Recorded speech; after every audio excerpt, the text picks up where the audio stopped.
And we're live. Hello and welcome, everybody. Our special guest tonight is so special. Many will tune in without even knowing who I am. So let's start with brief introductions and then we'll immediately get to the good stuff here. Okay. Let's see. So I'm Maddie ALLin. I became a multimillionaire and retired last year at age 34 due to a cryptocurrency called Hex.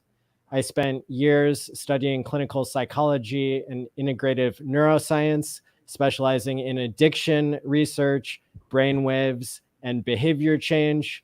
For the past 7 years, before I became a YouTuber, I worked as a substance abuse and mental health therapist, serving low-income clients and learning a lot about how people can become the best versions of themselves. Hit the like and subscribe button now, please. 2 years ago, I started hosting Hex conferences, and I have established myself as one of the foremost experts on the game theory behind Hex, the cryptocurrency that's outperforming Bitcoin's first 2.5 years. The price is up thousands of percent since launch, and Hex pays 10 to 40% APY for time locking with no middlemen. Now that I'm financially free, I'm finding myself more passionate and motivated than ever. And what could be more important than broadcasting about how to solve the medical problem of aging? My guest tonight is anti-aging icon Aubrey de Grey. Welcome. Well, thank you so much, Maddie, for having me on your show. Absolutely. I'm excited to interview you tonight about you, your mission, and how you were wrongly fired by the foundation you founded. First, can we play a true or false? Go ahead. So, true or false? You've done TED Talks, been on Joe Rogan twice, and are a leading expert in longevity research. I think I can admit to all of those things. You're the Cambridge PhD who rocked the anti-aging field when you said something very unpopular at the time, that cells could be repaired. The field couldn't believe it at first. Is that right? Yeah, I would like to state that in a slightly more rigorous way. Okay. What I did was, in the year 2000, I came along and said that not just cells, but damage in general, which is at the molecular and cellular level, could be repaired foreseeably in a sufficiently comprehensive way to actually deliver an extension, a very substantial extension of healthy lifespan, and therefore, as a side effect, total lifespan. The reason why this was so controversial was because historically, people had not really thought about that. They had said, well, okay, repairing damage sounds like it's going to be much harder than just slowing down the creation of the damage that the body does to itself throughout life that eventually kills us. That's what aging is. Therefore, let's focus on slowing it down instead. And I said, well, actually, you know what? It might actually be easier to repair damage than to slow down the creation of damage. That was my main insight. And now the scientific community has a different view on reversing aging. And it's even gotten to the point where now there's lots of investment in the field. Is that right? That is certainly right, yes. The concept of rejuvenation, in other words, damage repair, definitely has become mainstream. That's certainly not to say that slowing down the creation of damage is no longer a thing. It certainly is a thing, and so it should be, because it synergizes with damage repair. But it, on its own, has far less capacity to extend lifespan. What we need is both. And what I am very gratified to see is that right now we have an industry. We have a real industry, as in defined in the narrow sense of people who want to make money are coming in and investing money, the private sector, that is really heavily involved in this. Over the past 5 years, and especially over the past, I'm going to say 2 or 3 years, it's completely exploded. And to the extent that I've been able to play a part in making that happen, I feel very proud. Awesome. And until recently, you were the chief science officer of the SENS Research Foundation, but you were fired, in my opinion, unjustly. Is that correct? Oh, yeah. And yeah. Well, so of course, this is a very big saga, and I'm still in the process of getting my foundation back. And of course, the Hex community has played and is playing an enormous role in that, because the overwhelming majority, like certainly more than 90% of the money that Sense Research Foundation has in the bank, was provided by the people who donated to this amazing airdrop thing that Richard Hart created back last July. And we have seen from not only private but also very much public comments by very large numbers of donors that those dollars were given on the assumption that I would be directing how they were spent. So yeah, it's a bit of a problem right now, but it's a problem that seems to be moving rapidly towards a solution. Awesome. Yeah. And so, yeah, I was hoping we could talk a little bit more about anti-aging first, and then we could talk about the issues at the Sense Foundation. Sounds good. Is your birthday tomorrow? It sure is. April the 20th. Happy birthday. You're very kind. Thank you. 420, but I hear you're not into that. Now you've made 59 trips around the sun so far. As a world-class anti-aging researcher who's aging, how do you feel about birthdays? I try not to think about birthdays too much. First of all, I'm one of those lucky people who have, I'm really well built. So my biological age, by whatever definition you might like to choose, has always been extremely low relative to my actual age.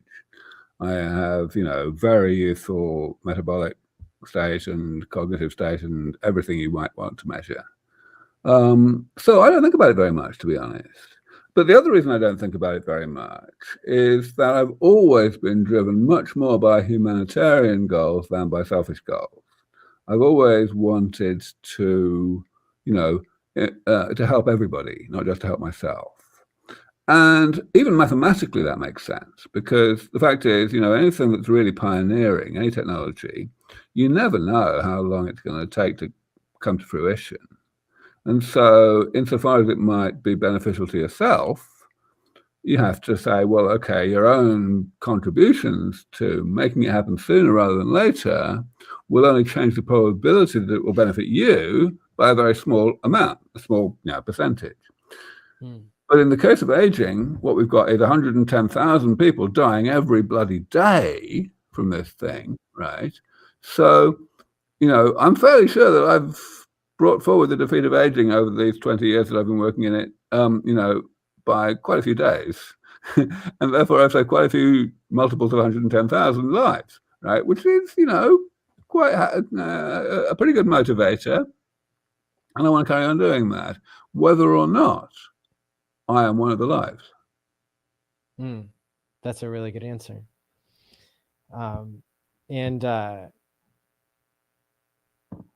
So I've been thinking about this, and maybe it's the wrong question, or maybe it's the right question, but as I imagine a future where people are able to reverse aging, I wonder to myself, like, what age would I want to be biologically if I got to choose? And so, because you've been in the field and pioneering it and everything, I thought I'd ask you first, like, what age do you want to be biologically, and why? Do you want to be forever 21 because that's the best place to shop, or what's your goal? So of course, in order to answer that question properly, one has to acknowledge that the whole concept of biological age is a little bit soft when it comes to looking at the future and situations in which we have damage repair therapies that really work well.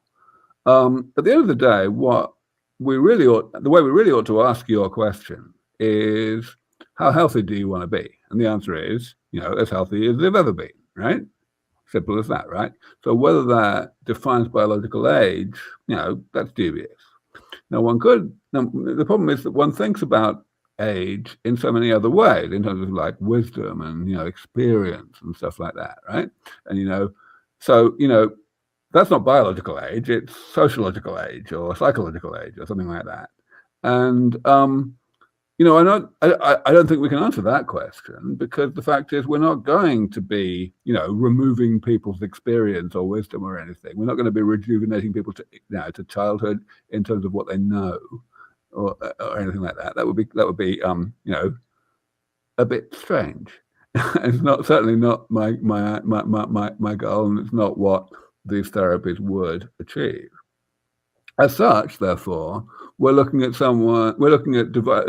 letting people be biologically as young as they want to be, you know, subject to development, of course. So, minimum of, let's say, what we think of as 20-year-olds today. But at the same time, being as old as they want to be in their heads, right? That's, you know, so it's, you know, so yeah, you don't want to run, you don't want to go too far along the line of thinking of biological age as an actual number. I kind of want to go to having the number of neurons that 5-year-olds have when they can learn language really easily. That'd be cool. Okay, my body could be like 25. That'd be cool too. Okay, and of course you have a background in neuroscience, so let me go a little further on that one, because it's a very, very interesting question. You're quite right that there are certain things that we might want to have that even young adults don't have. Now, that's not about aging, it's about development, right? It's about how we go from being a young child with the ability to, you know, learn languages and learn how to swim and all that kind of thing, to, let's say, a 20-year-old. Now, most people would not include that at all as part of aging. But that doesn't mean we shouldn't be trying to look at it, not at all. I completely agree with what you seem to be saying, that the restoration, perhaps temporarily, perhaps segmentally in some way, of the synaptic plasticity that exists in early childhood could be pretty cool, right? You know, I can totally see the attraction of learning how to swim better than, I mean, I learned how to swim at a relatively late age, like when I was 12 or something like that, and I'm crap. I've got good stamina just because I've got good stamina generally, but my technique is non-existent. I can just about stay afloat for a while. You know, it's pathetic. And, you know, that, you know, if I ever, you know, I mean, I do not go out of my way to, you know, try to get better at swimming, but at the same time, you know, I wouldn't object to being better at swimming, or indeed better at learning languages or whatever it might be, right? So, so I'm totally down with all of that. But here we get on to kind of the, you know, the gray area between therapy and enhancement, right? You, if you're thinking about these things, then you can also, you know, go not very much further, and you're looking at things like, you know, yeah, why don't we just like use biotechnology to give people gills or wings or? I mean, I'm not joking here, right? This is not crazy. This is not crazy. It's not particularly, you know, obvious that it's undesirable. You know, it's like, you know, this is not new. The idea, the gray area between therapy and enhancement. But first things first is what I say. At the moment, the fundamental problem is people get sick when they get old, and then they get very sick, and then they get dead. And that's kind of not good. And that's my first priority. Well, good. I know when I took an honors course in college that was studying how stupid medicine has been historically, I think a lot of people would be surprised to know that George Washington was killed by his doctors because they thought bloodletting was good. And, you know, that's a fact. And I said it before Michael Saylor said it on Lex Friedman the other day. So all of you keeping score can go back and check the record. But nevertheless, I think the amount of breakthroughs in medicine and technology and everything seems to be accelerating. And so I'm wondering if you can give us a taste here of what are the 7 ways that cells age, and what are some of the promising areas of research? Yeah, I could do that, but honestly, that's better done with slides, and I have about 1,000 talks online, so I won't go into that too much. But what I will do is talk briefly about the more general point of what medicine's all about, which you kind of led into in what you just said about George Washington. Sure. There's this thing called, first do no harm, which dates back to the ancient Greeks, to Hippocrates. And it's a fundamental principle that every single person who gets a medical degree has to adhere to, has to pretty much swear to, right? Almost at the level of, swearing allegiance to the President of the United States when you, and, fact is, it's a bit out of date, really, because, it's predicated on the idea that we haven't the faintest idea what we're doing. That essentially our chance of doing good versus doing harm, if we do stuff that's experimental as in medicine, is like completely random. That we're quite likely to do harm, and that's kind of morally bad. Therefore, let's just not do anything that we're not completely certain will not do harm. And that's crazy from a real moral perspective. The real moral perspective needs to be probabilistic. It needs to be saying, okay, what's the probability of doing harm? What's the probability of doing good? How much good? How much harm? And we need to weigh it up.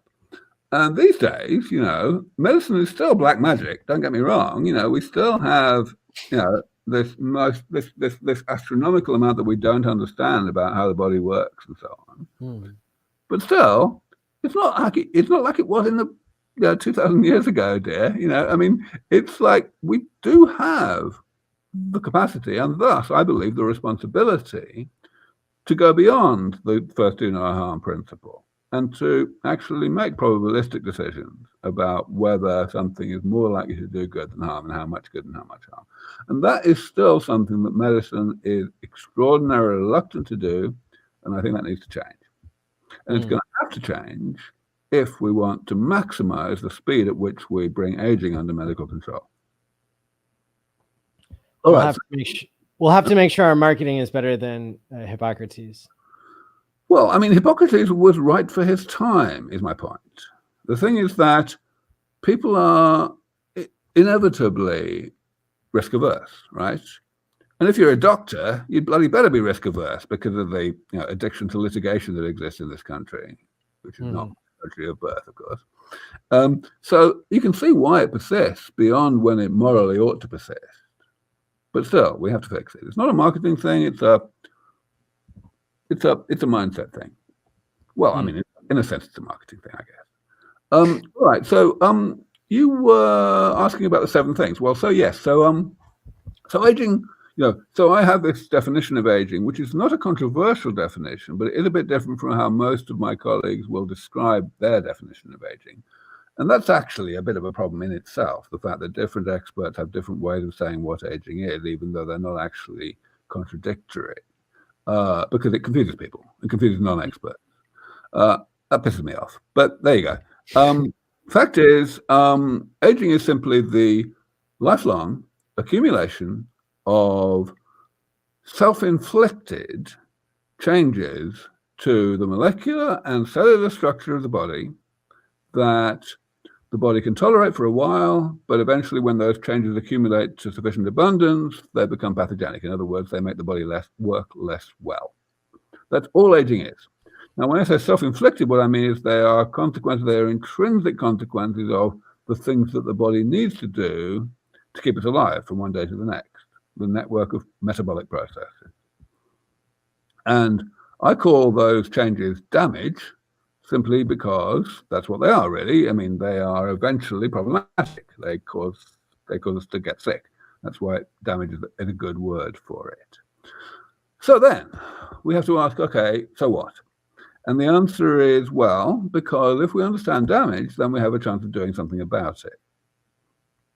And there are many, seriously many different types of damage, different examples of damage that accumulate, because metabolism is insanely complicated.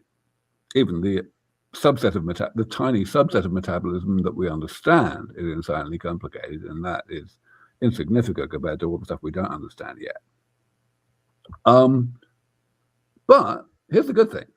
Those many types of example of damage can be classified into a small number of categories. I use a 7-category classification. Now, why is that so useful? The reason it's useful is because the classification is defined in terms of intervention. In other words, for each category, even though there are many examples within the category, there is a generic approach to repairing that type of damage, all of those various examples within the category. So, for example, one category would be loss of cells. Cells dying and not being automatically replaced by division of other cells, right? Very simple idea, simple concept. You don't have to be a biologist to understand the concept. Now, what do you do about it? Well, there's this thing called stem cell therapy, which consists of putting cells into the body that will divide and differentiate and transform themselves into replacements for the cells that the body is not replacing on its own. Okay, that's all that stem cell therapy really is. And of course, different cell types in different places in the body need to be replaced by different cell types. So different stem cell therapies have differences, right? But they also have a huge amount in common. So if you get a couple of stem cell therapies for a couple of places in the body working pretty well, then getting the next one working and the one after that, it's going to be much easier and quicker, because you're going to be able to reuse all the knowledge that you got from doing the first one or two, right? It's exactly the same across the board for all the other categories that we talk about. So that is the basis. Okay, that's a good example of something that can be intervened on and improved upon and that sort of thing, it sounds like. Yep. And do celebrities use these techniques? Do they load themselves up with stem cells these days? Is that a thing? Okay, so let's be very clear. These therapies are still on the way. There are certainly kind of, preliminary approximations to some of these therapies that people are already, marketing and providing. And some of them have more scientific legitimacy than others, but none of them are going to make you live forever. None of them are even going to make you live another 20 years longer than you otherwise would. Fact is, these are very early stage things. So I have no idea what celebrities do, but that's not what I focus on. I focus on the real deal, on stuff that definitely does not yet exist, and that still needs quite a lot of good science and really focused work to bring to reality. I don't think that there are many people like you who only try to tackle the hardest problems that have the lowest probability of breakthrough. Well, not lowest probability, longest time frame for breakthrough. That's a very important distinction. Okay. Yeah, you're absolutely right. I don't know, perhaps I can take some credit for having got where I am today, but the fact is a lot of how I got where I am today is luck. And the result is that, and the thing is that I am in an extraordinarily privileged position. Basically, everybody else in this entire field who can count themselves as a real expert on the biology of aging is in one or both of two binds, constrained situations.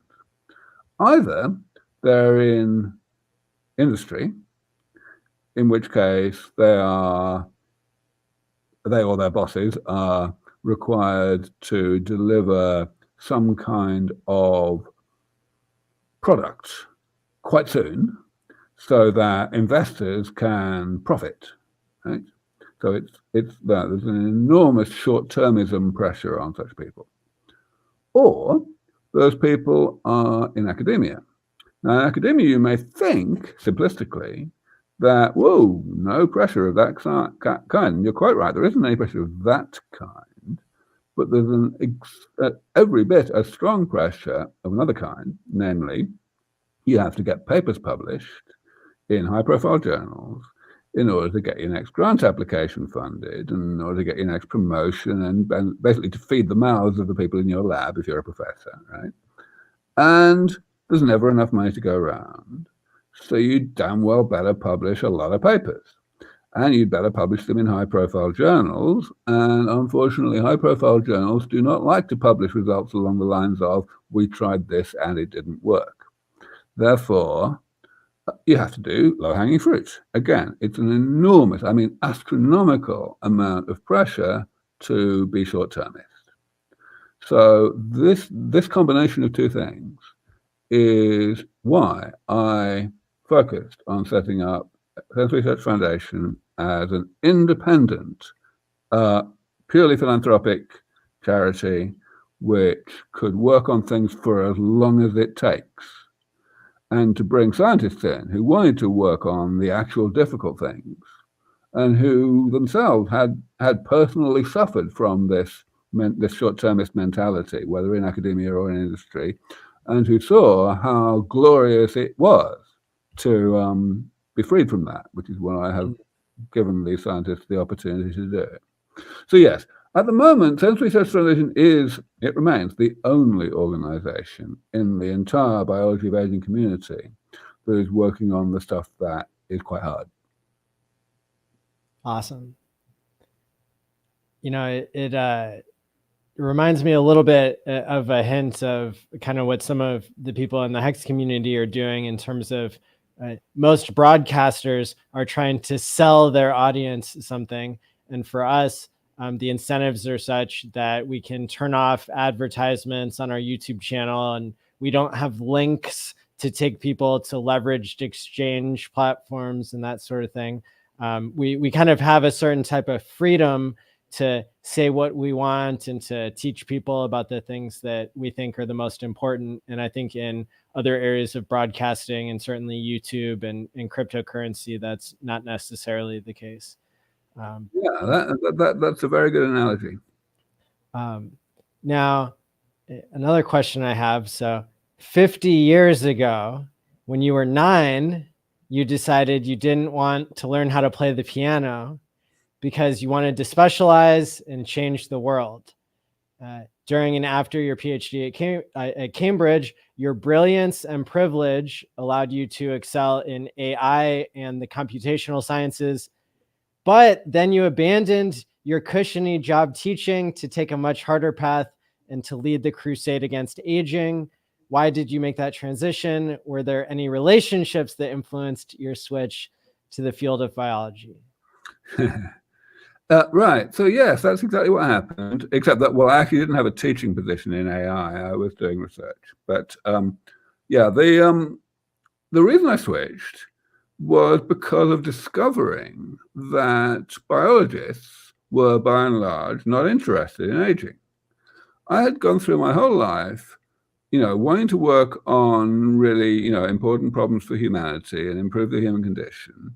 And I had gravitated to artificial intelligence research simply because I had discovered at the age of like 15 that I was a pretty good programmer, and I thought I could use my talents in that area. It was definitely important. I felt that the problem of work is a big problem, that people have to spend so much of their time doing stuff that they would not do unless they were being paid for it, and therefore we need better automation and so on.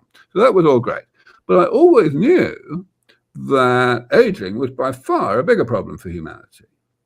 And the only reason I didn't choose that as my initial field was because I didn't have any corresponding reason to believe that I would be particularly good at it, right, at working on it, whereas I did know that I was a damn good programmer. So I thought, well, other people are, there are damn good biologists out there. They're going to be getting on with this, right? And the thing is, I was wrong. And I had no idea that I was wrong. I didn't have the sense to do the experiment and actually ask people whether they thought aging was quite a bad thing and whether they ought to work on it. And so it was only when I was like in my around 30, after I got married to a biologist who was a lot older than me, she was already a full professor, that I began to understand that actually aging was not considered to be a thing in biology. She would say, like, I would say, like, why aren't you interested in aging? And she would say, well, like, it's just, decay, isn't it? Like, what fundamental truths about the universe are you going to find out by studying decay? And I would say, well, sure, but I mean, it's bad for you, aging, right? And she would say, well, that's not my problem. And I would say, well, it kind of is. And that would be as far as we would get. And, this happened, after a couple of years of my being with my wife and having, learned quite a lot of biology over the dinner table just by osmosis. And of course, at that point, I also understood a few other things, like that people who switch fields tend to do quite well. Like many of you probably know that the whole of molecular biology was invented in the 1950s by a whole bunch of physicists, like Francis Crick and Max Delbruck and so on, right? So that was encouraging. Plus, also, I'd done pretty well in the AI world, in my work there. I'd definitely rewritten a textbook or two. So I felt, I've got what it takes to work on really hard problems. So I thought, well, all right, I've got to switch fields, really. And at that point, I was very fortunate that I was in a position of having a lot of spare time. I'd taken an extremely undemanding bioinformatics job at the University of Cambridge, which gives me access to all of the university facilities, but it also left me a lot of time. And I took the job. I had taken the job in order to allow me to do AI research in my spare time. So all I had to do was repurpose that spare time. And it worked out pretty well, pretty quickly. Awesome. And that's an interesting background for sure. Another question I had, did you sacrifice millions of dollars of your own money for anti-aging research? And what's the story there? It doesn't feel like a sacrifice. So maybe that's one way. I mean, it's kind of obviously it's the Hex way of saying things. I had started my first foundation in collaboration with a businessman from Virginia in 2003. That was the Methuselah Foundation with Dave Goebel. And by 2009, we bifurcated the foundation. We split it in two and created Sense Research Foundation. But by that time, my mother was already getting fairly the worse for wear. And I had decided that I wanted to make use of what I was going to inherit from her. So I was an only child. My father left my mother before I was born, so it was just me and her. And she, around the time I was born, had invested all of her inheritance from her parents, her father in particular, in a couple of houses in central London, in Chelsea, which were, good investments. They had gone up by literally 50% per year every year in the meantime. So even though they cost maybe £30,000 total in combination at the time, they were worth something like £11 million. So I think it came out to $16.5 million at the time she died, which was in 2011, 2 years after Sense Research Foundation was created. And by that time, we were able to set things up so that I was able to donate that money to the foundation. I didn't donate all, but I donated more than 3/4 of it. All I kept was enough to be able to buy this nice house from which I am speaking to you right now in the South Bay. But yeah, so that was very useful. It allowed us to essentially double our research efforts for a period of 5 years, 2012 through 2016, basically. And that was the exact time that it was most needed, because 2016 was when the industry, the private sector side of things, started to happen. It began with a guy named Michael Graver from Germany, who made a boatload of money on the web. He created some of the earliest successful German websites. And he decided he wanted to put money into aging.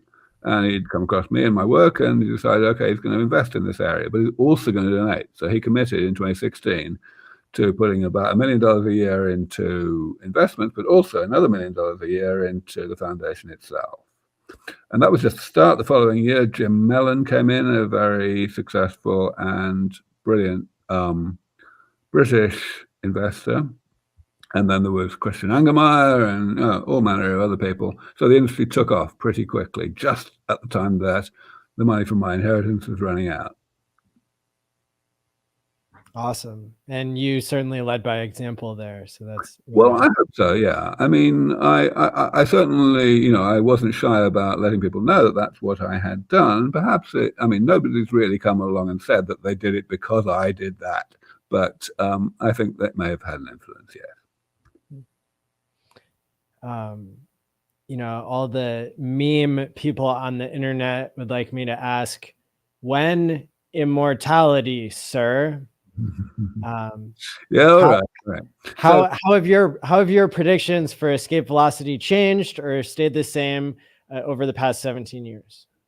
Yeah. So the first thing I want to say is I'm doing a debate with an excellent biologist named Charles Brenner on Friday. It won't be broadcast live streamed. It'll only be broadcast a week or two after that. So I can't give any details, but I'm delighted to do such things. I've done a few of these before. So let me take a step back and define terminology here a little bit. So I'm all about damage repair. Aging is the as I said, the self-inflicted, the accumulation of self-inflicted damage that eventually kills us.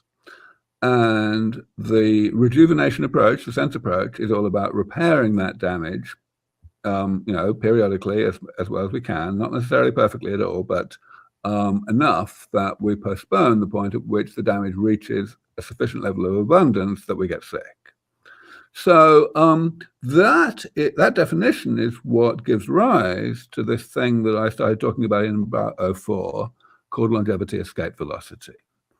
If you think about how this all works, you've got a whole bunch of damage that's accumulating over time, and different types of damage can kill you in different ways and all that. But then you've got ways that you might be able to repair damage. Supposing you're in a position where you can repair most of the damage. There's a certain amount of crosstalk between types of damage, so you need to get into the fine details in order to understand how widespread your damage repair, how versatile your damage repair approaches need to be. But let's just elide that for the moment and say, well, okay, you've got to repair a bunch of the damage in order to give people a bunch of extra healthy life, right? Then the question is, what happens when they have had that extra bunch of healthy life? You can apply these therapies over and over again, of course, as often as you like. But the difficulty is that they're not going to be perfect. These therapies are not perfect. So there are certain types of damage, certain examples of damage that they're just not going to work on. And those types of damage are going to carry on accumulating, however often you apply your therapies. And eventually they on their own are going to get to a level of abundance that is enough to kill you or enough to make you sick, even however thoroughly you are repairing let's call them the easy types of damage that the therapies do work on, right? So what you've got to do is, in the time that you've had between when you started applying these easy therapies, against the easy damage, to the point where the difficult damage is bad enough, right? You've got to develop therapies, improved therapies. Let's call them Sense 2.0, that is able to repair some, not all, but some of the difficult damage, so that you can actually rejuvenate the same people by giving them better therapies, even though the damage they've got is intrinsically more difficult to repair. So this leads to the concept of longevity escape velocity, which is defined as the rate of improvement of the therapies. Specifically, it's defined as the minimum rate at which we need to improve the comprehensiveness of these damage repair therapies in order to stay one step ahead of the problem, in order that the same people that benefited from the first generation therapies can carry on benefiting and carry on having their total amount of damage stay below the pathogenic threshold. That's what this is all about. And if you think about this a little bit, you'll see that once we get to a point where we are just keeping pace, it's going to get easier and easier, because the sooner we get to, the further we go in repairing damage, the less damage there is that we can't yet repair, And therefore, the longer it's going to take for that residual ultra difficult damage to get to a point that's bad for us.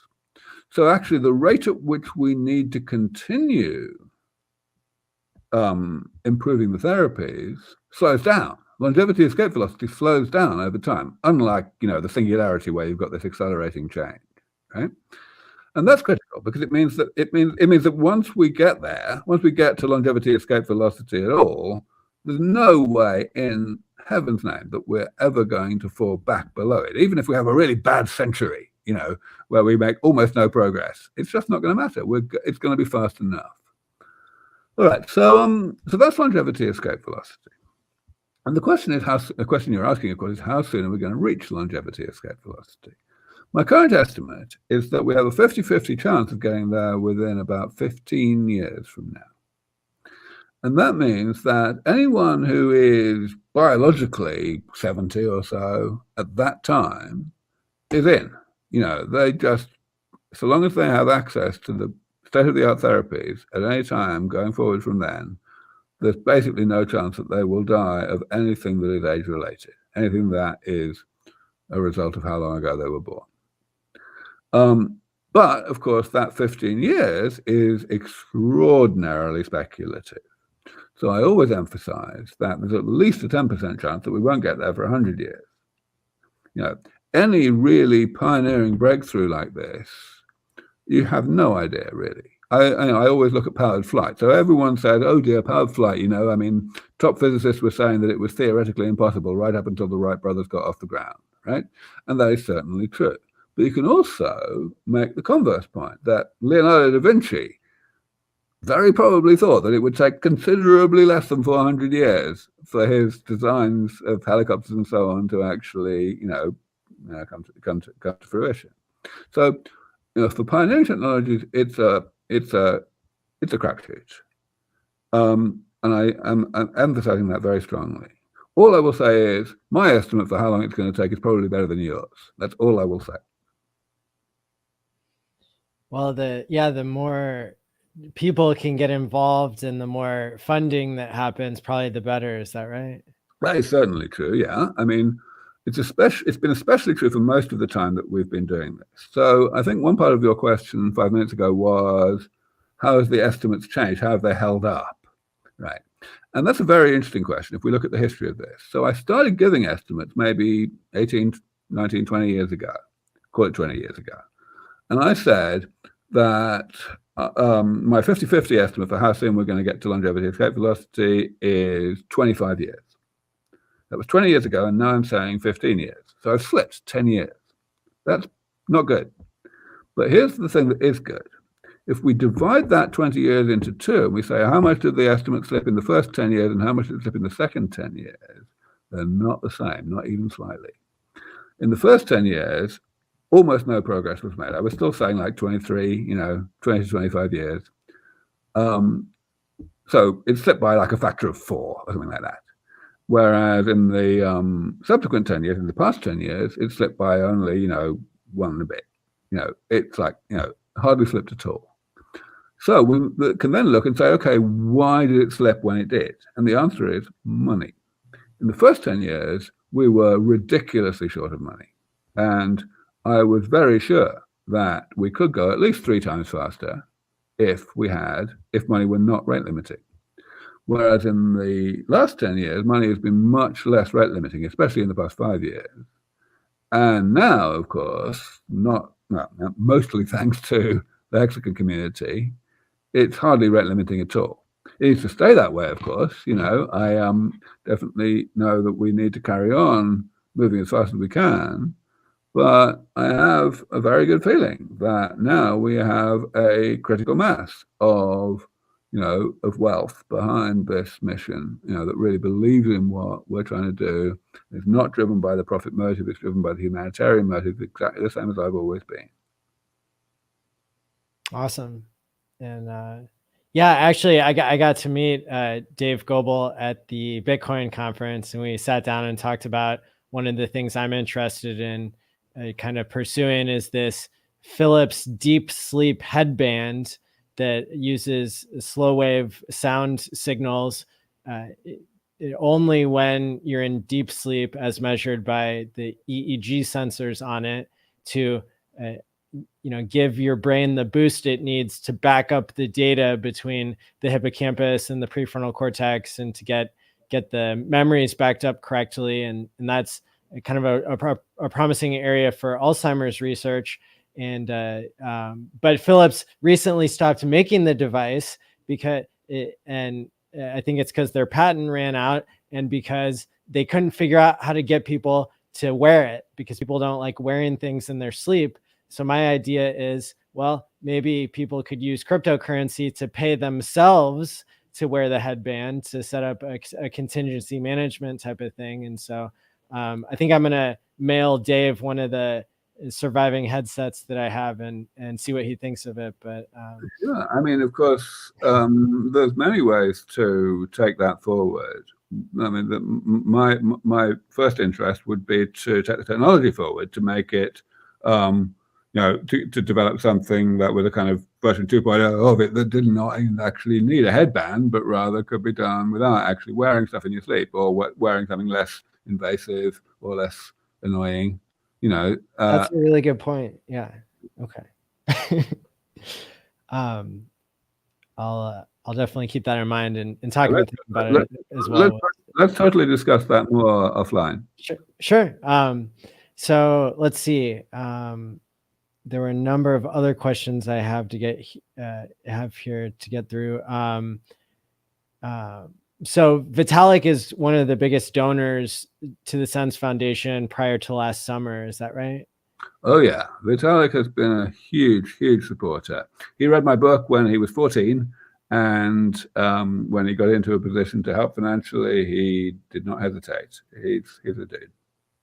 That's awesome. And people can look up to him not only because he created Ethereum, which is the #2 cryptocurrency in the world next to Bitcoin, but also because he's donated so much to longevity research. Next question. How long have you known Richard Hart, the founder of Hex, and what's your take on him? Yeah, it's interesting, isn't it? So Richard, when he was dirt poor and when cryptocurrencies had not been thought of back in the mid-2000s, he came across me and my work somehow, and he got in touch and ended up volunteering at a couple of my conferences back in Cambridge in the mid-2000s, did the videography. And, obviously a cool guy, we got on well, but then we completely lost touch. We had no contact at all for a decade or more, until last year when he wrote to us, I'm going to say it was late May, and said, hello, I'm Richard Hart. I created this thing called Hex, and I'm doing another thing called Pulse, and I've got this idea for how to make it benefit Sense. What do you think? And we said, fuck yeah.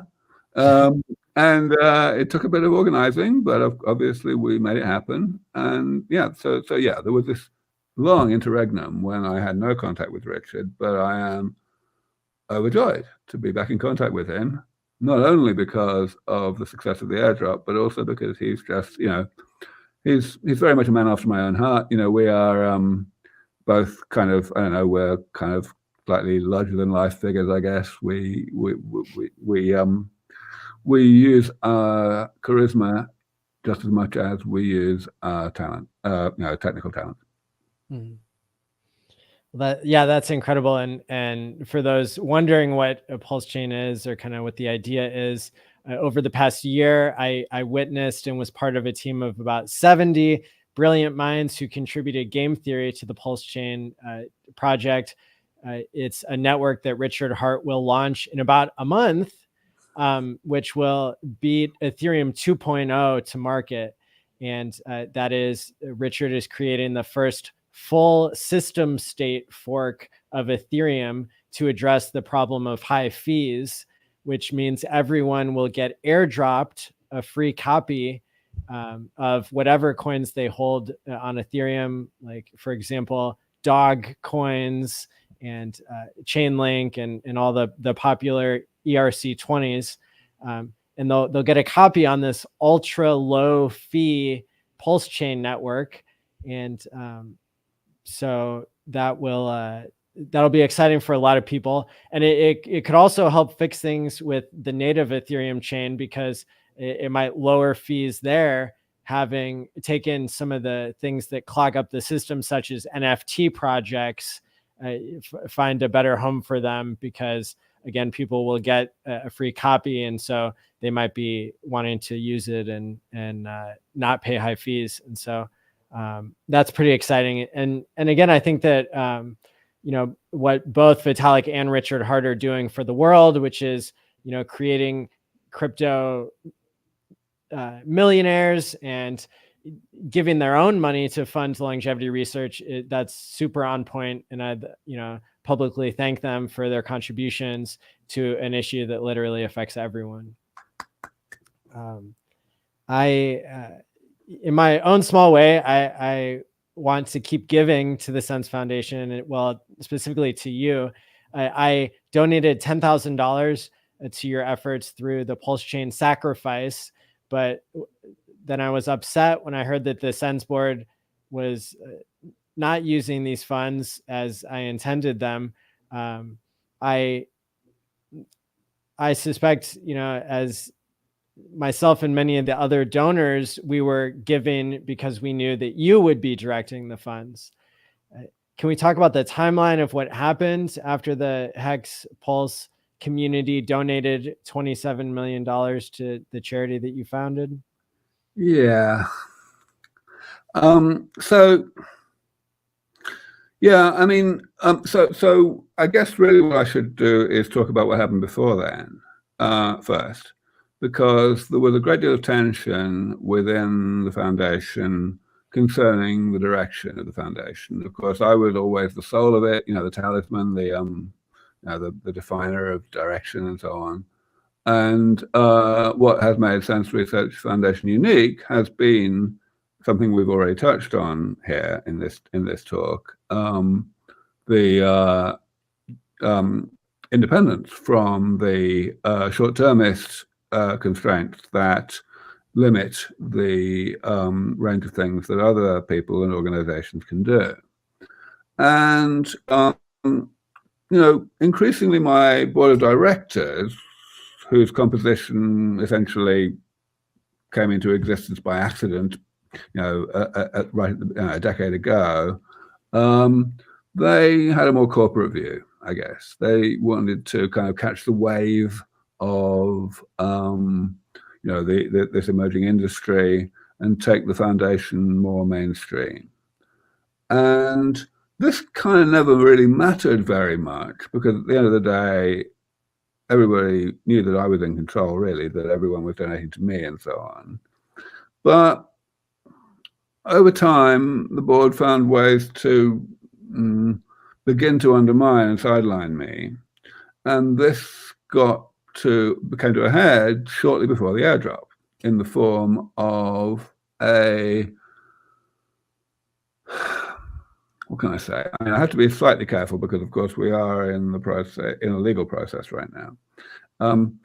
In the form of allegations that were fabricated by the board, that were used to incite people outside the foundation to make accusations against me, that were then used in turn to get an investigation into me, paid for by the donors, of course, that should never have happened. And one way or another, this investigation was manipulated in such a way as to end up with the board being able to actually fire me less than a month after the airdrop. The staff didn't think much of this, of course, and one way or another, the board was forced to reinstate me in a partial consultancy capacity last December. But they obviously didn't really want to do that in the first place, and they took the first opportunity they could to refire me. And of course, that opportunity was provided by you, namely in the form of giving me the opportunity to explain to the airdrop donors, the Hex Community. Of course, that's not it's not 100% an overlap. There were some non-hexagons who donated, but yeah, there was a huge overlap. And so now, of course, in a sense, this is a good thing because the hexagon community is that much more enraged than it was already at what's happened. And so, of course, things are moving quite rapidly now. But that's probably all I ought to say. Good. And, you know, from what I can say, I've gone down the rabbit hole of you being accused of sexual misconduct.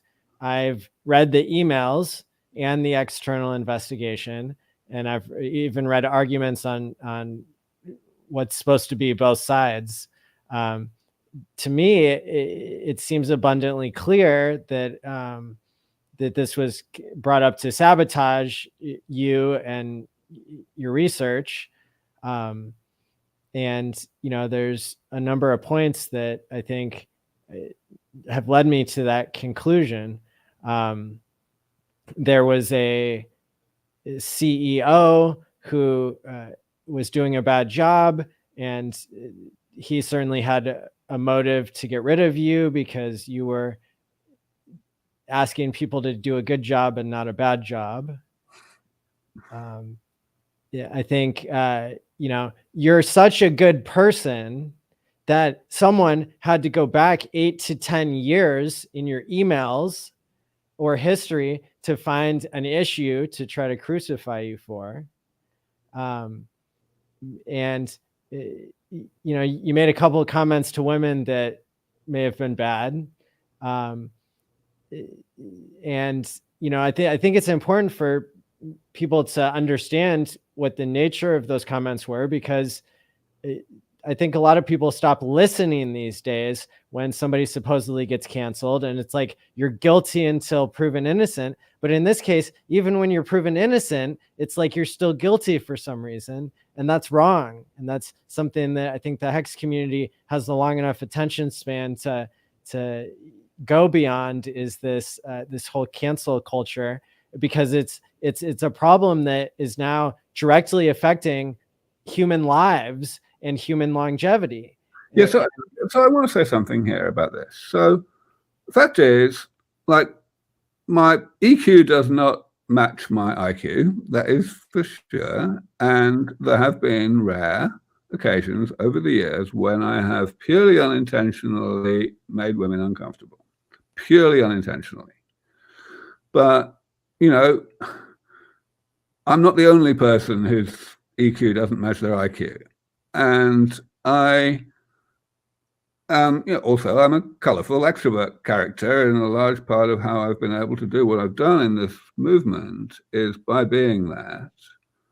The thing is, that was all known already. It's not as if anyone, you know, before last year or the year before, you know, was in doubt about that, me being that kind of person. So the thing I really want to draw attention to here is that this is not being about the accusations. This is the allegations. This has been about the allegations of allegations. The allegations that were made by these two rising stars of the field, Laura Deming and Celine Haliua, were, you know, I'm not proud of having sent this unwise email to Laura a decade ago. I deny making the statement to Celine that she claims I made, but even if I had made it, it was, you know, an isolated statement made when both of us were under the influence of a lot of wine. You know, that's a certain level of infraction. But the whole investigation occurred not because of either of those. The investigation occurred because Laura and Celine were incited to initiate the investigation by being told hearsay. They were told that other unnamed people had alleged that I had committed very much more serious things, you know, physical abuse, as Celine said in the blog post that she put out on August the 10th last year. And those claims, not only did I not do such a thing, but also there was actually no one who alleged that I did such a thing. the allegation of an allegation was made up by board members. So this is not guilt by accusation. This is guilt by hearsay. And I want to wake up to understand that the success of Me Too, which is undoubtedly an extremely good thing, has, as of now, left it vulnerable to being used as a tool by men who want to hurt other men, and to use women as pawns to make that happen. That's what's happened in this case. And it's something that any movement, whether it's Me Too, whether it's Black Lives Matter or anything, needs to be aware, needs to defend itself against. Absolutely. And yeah, I mean, at every level of me looking into this, it's like, the summaries that are written don't match the evidence. It's like, how much more off base can you be? It's just really shocked me to see this issue used in such a manipulative way against you for such clear purposes of trying to take away your power and influence as a way to. I think we're back. I think we had a little bit of. Yeah. This has been a way to damage your reputation so that other people can take over your position and effectively steal the money that donors intended for you to allocate. That is definitely an interpretation. So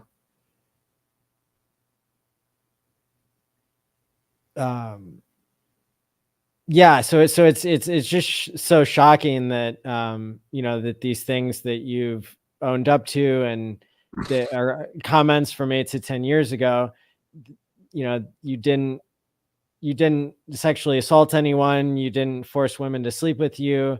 You made a couple of comments that were wrong or misinterpreted and that sort of thing. Is it okay to cover my interpretation of what was said? Go ahead.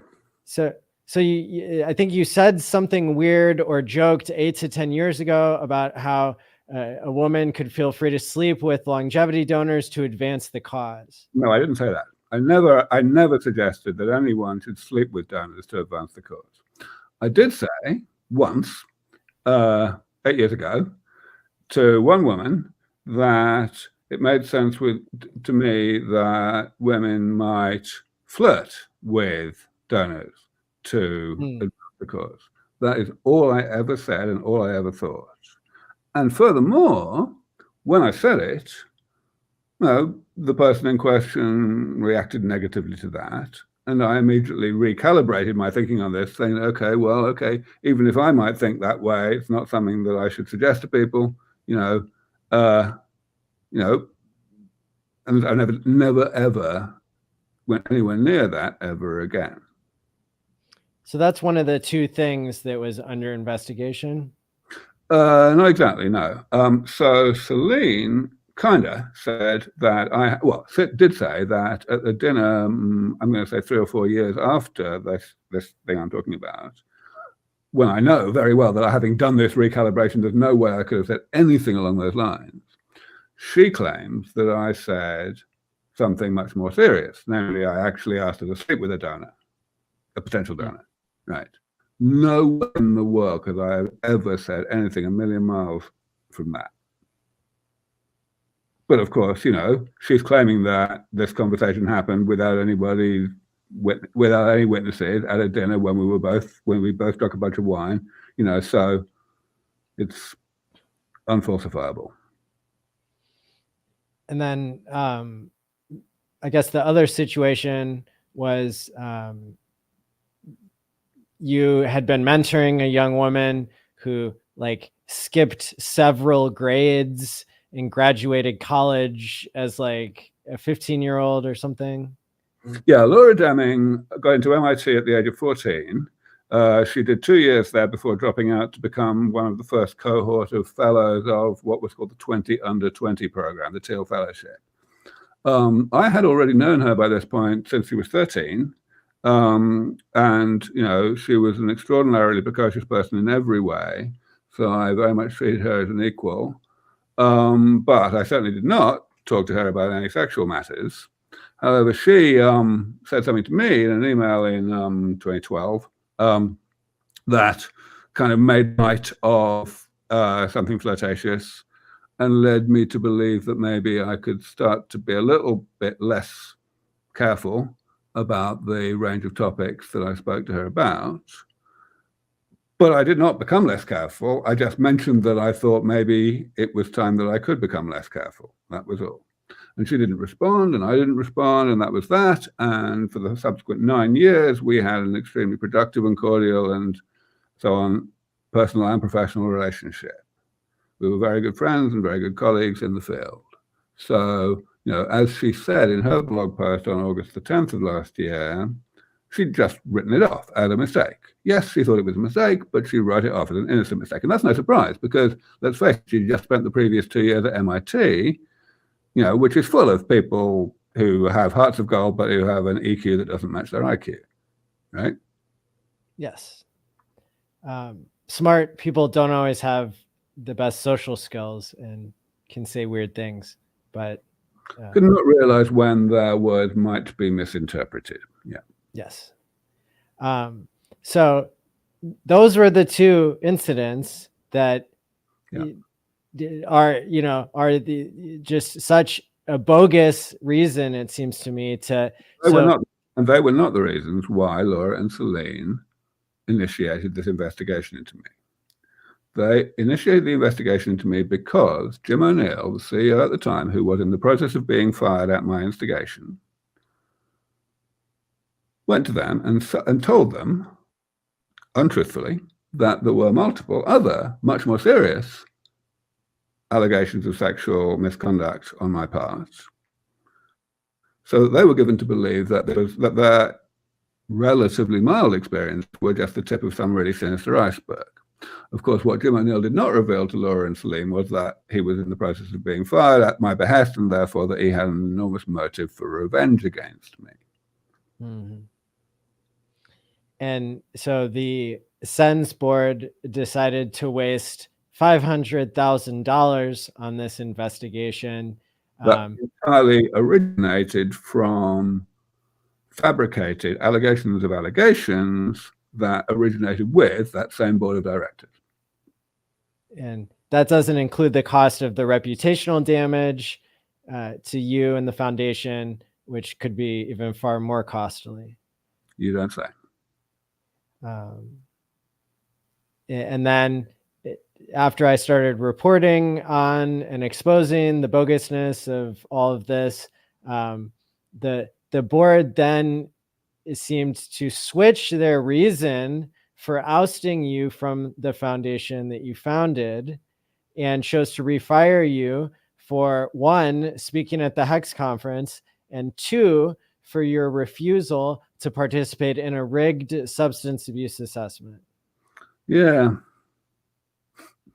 I mean, I have nothing more to add.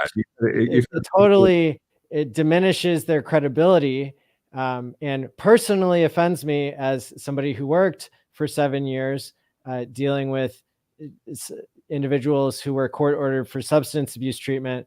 I, in some cases, can see from a mile away when someone is falsely accused, and when just the circumstances of the accusations are really telling. And in this case, I find it just so shocking that that they're trying to get away with this type of thing. And so at that point, half the board, 4 out of 8 members, quit when you were refired last month, and the people remaining are Kevin Parrott, Barbara Logan, Bill Lau, and Kevin DeWalt.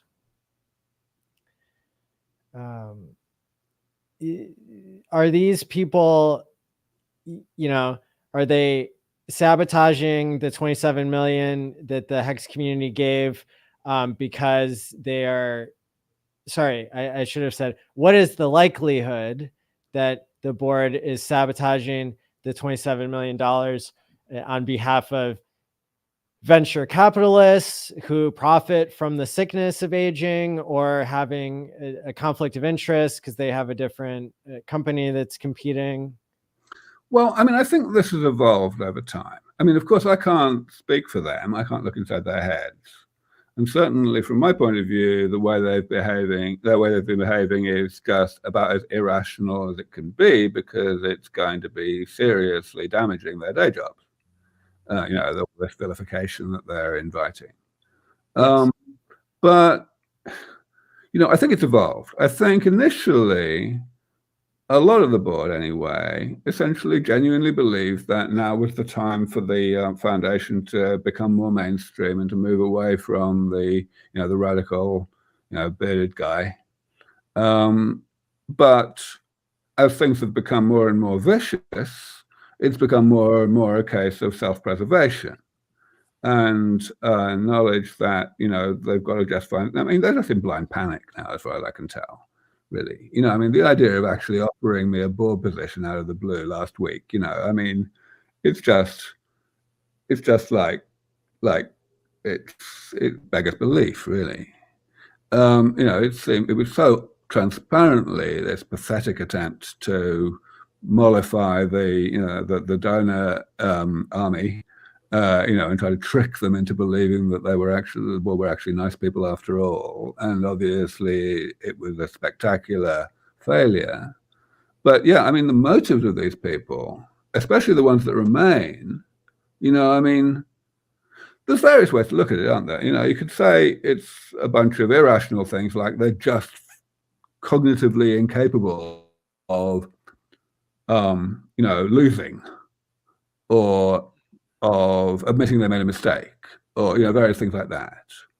Then, of course, there's also the other option that even though the number of things that they are known to have done over the past year and a half or whatever are really, really egregious, perhaps there's even more egregious things that they're not yet known to have done that I will discover when I get back, and maybe they don't want that to happen. That's one other interpretation. But this is all guesswork right now. Sure.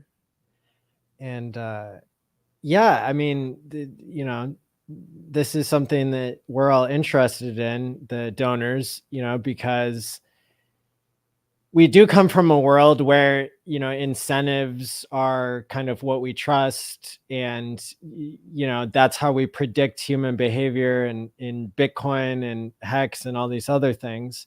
And, I've got Hexicans messaging me saying, hey, let's get these private investigators out and dig into these board members and see, what's really going on. Why are they acting so strange and irrational?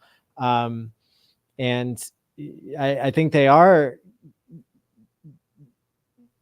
starting really to see, maybe some of them, how this is going to hurt their reputation, in ways that may be small or maybe large compared to how they've hurt your reputation. But the truth, I think, often hurts more than things that are shown to be false. And so it's I think that there's a possibility of all these donors who together have billions of dollars of pull. I mean, just people who watch my channel, my channel is small compared to like a fashion channel or something like that, but it's like, out of the 7,000 or 8,000 people who are following, like 2,000 of them are multimillionaires in Hex and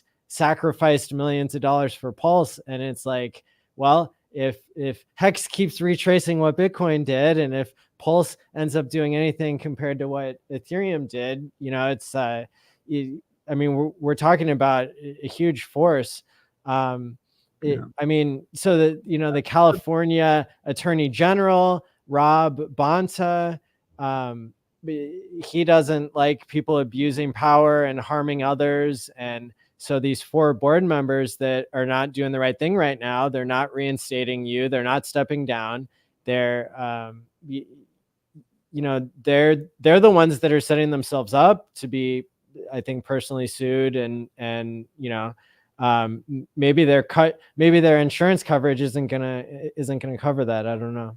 I have a feeling it might not. Yes. I mean, yeah. I mean, you have it exactly right. At the end of the day, in any non-profit in this country, the board members are answerable to the donors, and as of now, the board members have exhibited complete contempt for donor intent. So it's hardly surprising that a lot of the donors have decided to resort to litigation. And of course, the litigation is, you know, it's moving smoothly at this point. You know, people signed up to the litigation. It's, you know, it's quite a lot of donors, adding up to more than half of the airdrop right now, more than half of the 27.5 million. So proper money. And, you know, if I were one of those 4 board members, I'd be wondering why the hell I'm doing what I'm doing. But apparently these people are not quite capable of that kind of rationality yet. It's just a matter of time, though. You know, I mean, what I am certainly seeing here is that the hexing community is every bit as resilient and robust and resolute as I am. Yes. And I will not let you guys down any more than you're letting me down. Thank you so much. I just have a couple more questions, if you don't mind. Sure. So the way that you founded the Sense Foundation and you set it up with such a powerful board, I think is different than how Methuselah structured theirs. Why didn't you retain more control? You know what? That's a mighty good question. Methuselah began with me knowing exactly nothing about how to run or set up, let alone run any company, right? I was just this random academic, right? And Dave Goebel, with whom I set it up, took charge and got on with it, and it was all great. Then around 2008, there was a credit crunch, as some of you may remember, and you know, there was a controversy about how we should be guarding our assets in the face of the risk that there might be an even greater financial crisis. That was part of what led to the creation of Sense Research Foundation. But the point is that even by then, I knew basically nothing about money. I knew nothing about, you know, how to think about these things. Therefore, I left it to my colleagues, in particular Mike Cope, who was a senior executive within Methuselah by that time, had been working very successfully with Dave Goebel for a year or two, and who was the natural choice for CEO. And let me be very clear, he did a spectacular job. Back then, the foundation definitely needed an actual CEO to complement me as CSO. And he did it really well for several years. And as he became increasingly unnecessary through, I'm going to say, 2017, 2018, 2019, as I was kind of, you know, learning the ropes and getting, you know, taking more of a role and becoming more familiar with, let's say, corporate language and so on, you know, that was still fine, because during that time, Mike was in the early stages of setting up one of our most successful spin-out companies, Underdog Pharmaceuticals. So, you know, in a sense, you know, he was getting a full-time salary for a half-time job or for a diminishing job, but that was fine because the stuff he was spending the rest of his time on was also very much mission-oriented, mission-focused. No problem whatsoever. But the point is, the board, you know, any nonprofit's got to have a board, right? And the board kind of came into, almost all of it came into existence at the beginning, in the first couple of years of the foundation, when, you know, when I still didn't know anything at all. And they basically were all inherited from Methuselah in one form or another. So 2 of them were people who used to work for Peter Thiel, who was our #1 donor at Methuselah. Bill Liao was himself our #2 donor at Methuselah. Barbara Logan's father was a big donor at Methuselah. Kevin Parrott was a director at Methuselah, and so on. So, it was all inherited. And this is certainly one of the big, huge lessons that I want this whole ghastly saga to leave everybody with, not just for science, not just for aging, for the whole non-profit world, in fact, for the for-profit world as well. One's got to look at the role of a board of directors and ask, what risks is a company or an organization taking with its board of directors? Whether it's duplicity, in other words, the board members deceiving each other, which has certainly happened to a very great extent in this case, or whether it's just self-importance, board members just not listening and being disengaged and believing they know everything. Both of those things have enormously contributed to what's happened at Sands, and exposing what happened at Sands in all its gory details is going to help the whole world, I believe, to learn what to preempt, what to avoid in terms of how our board of directors interact with the executives. And certainly if the law gets involved and the justice system, does its job, then that'll be a lesson for everybody as well. Yeah, but let me be clear. I think a lot of this doesn't come down to the law. It comes down to just simple bylaws, procedure. It's easy enough to put, well, I'm not sure. Let me step back from that. I'm not saying it's easy, but I can certainly think of plenty of ways in which one could very greatly reduce the risks of these things just by having bylaws that anticipate them. Absolutely. And yeah, so that's reassuring to hear that you have a vision for setting things up so that this won't ever happen again. And at Sands, there is no question at all. I already have handpicked board members in place who will replace the existing board and who are the most absolute defenders of the faith you could possibly imagine. So Sands Research Foundation will never, ever be a million miles from any risk of suffering this kind of bullshit ever again. But I'm talking about the wider world. People in the Hex community who are not familiar with the details of what you're doing, they are asking themselves, like, why don't you just fork Sands? And I think I know the answer, but yeah, my answer is very clear. $27.5 million is not pocket change. Obviously, yeah, there's a lot of very wealthy people in the Hex community and in the blockchain community, but the fact is, I have brought in this money because over the years I have stewarded the money that I have been given by donors, whether it's Bitcoin, whether it's crypto donors or anyone else. And I am not going to change that. I am not going to betray my donors by letting people walk away with their money away from me. I am going to get that money back to be spent the way that the donors expected it to be spent, namely under my judgment. Awesome.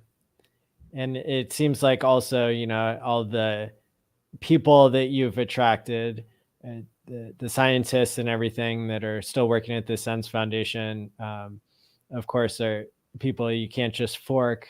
Well, actually, that's kind of not really so. I certainly have enough of a war chest that I could just hire everybody, but it would be, bureaucratic bullshit, new contracts for everybody and things like that. It would cost money that shouldn't be spent.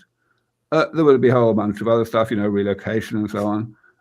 So that's obviously an inefficient way to do things.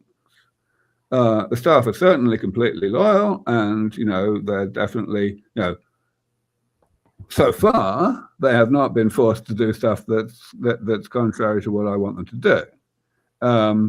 But I want to keep it that way. Awesome. Well, that's reassuring as well. And now I guess one of the final questions here. Let's see. So, and so you're not gonna hopefully give up your personal freedoms because this board is just full of BS. You don't want to give up, being able to drink or doing other things you enjoy, like sitting in a hot tub, staring up at the sky. Tell me more about that. So, one very annoying thing happened over the years, which is that my staff were misled into believing that I was that they couldn't talk to me about my alcohol consumption. So I come from a country where we have a good deal. Well, we didn't make that mistake a century ago that you guys did, prohibition, and so we have a somewhat healthier attitude to alcohol than you guys do, if I may say so. And the result is, people drink more in the UK, but they also drink in particular, they don't necessarily drink all that much more, but they do drink at a much wider range of times of day. And, it's perfectly normal to drink in the street, things like that. So, it's like, and to drink at work, business, to have a couple of pints at lunchtime is a normal thing for business people in the country of my birth. So inevitably, there is a little bit of a culture clash. And unfortunately, through, self-serving means that I won't bother going into the details of, my staff were misled into believing that I was, in some sense, out of control in such matters. And this only came to my attention very recently, this past year.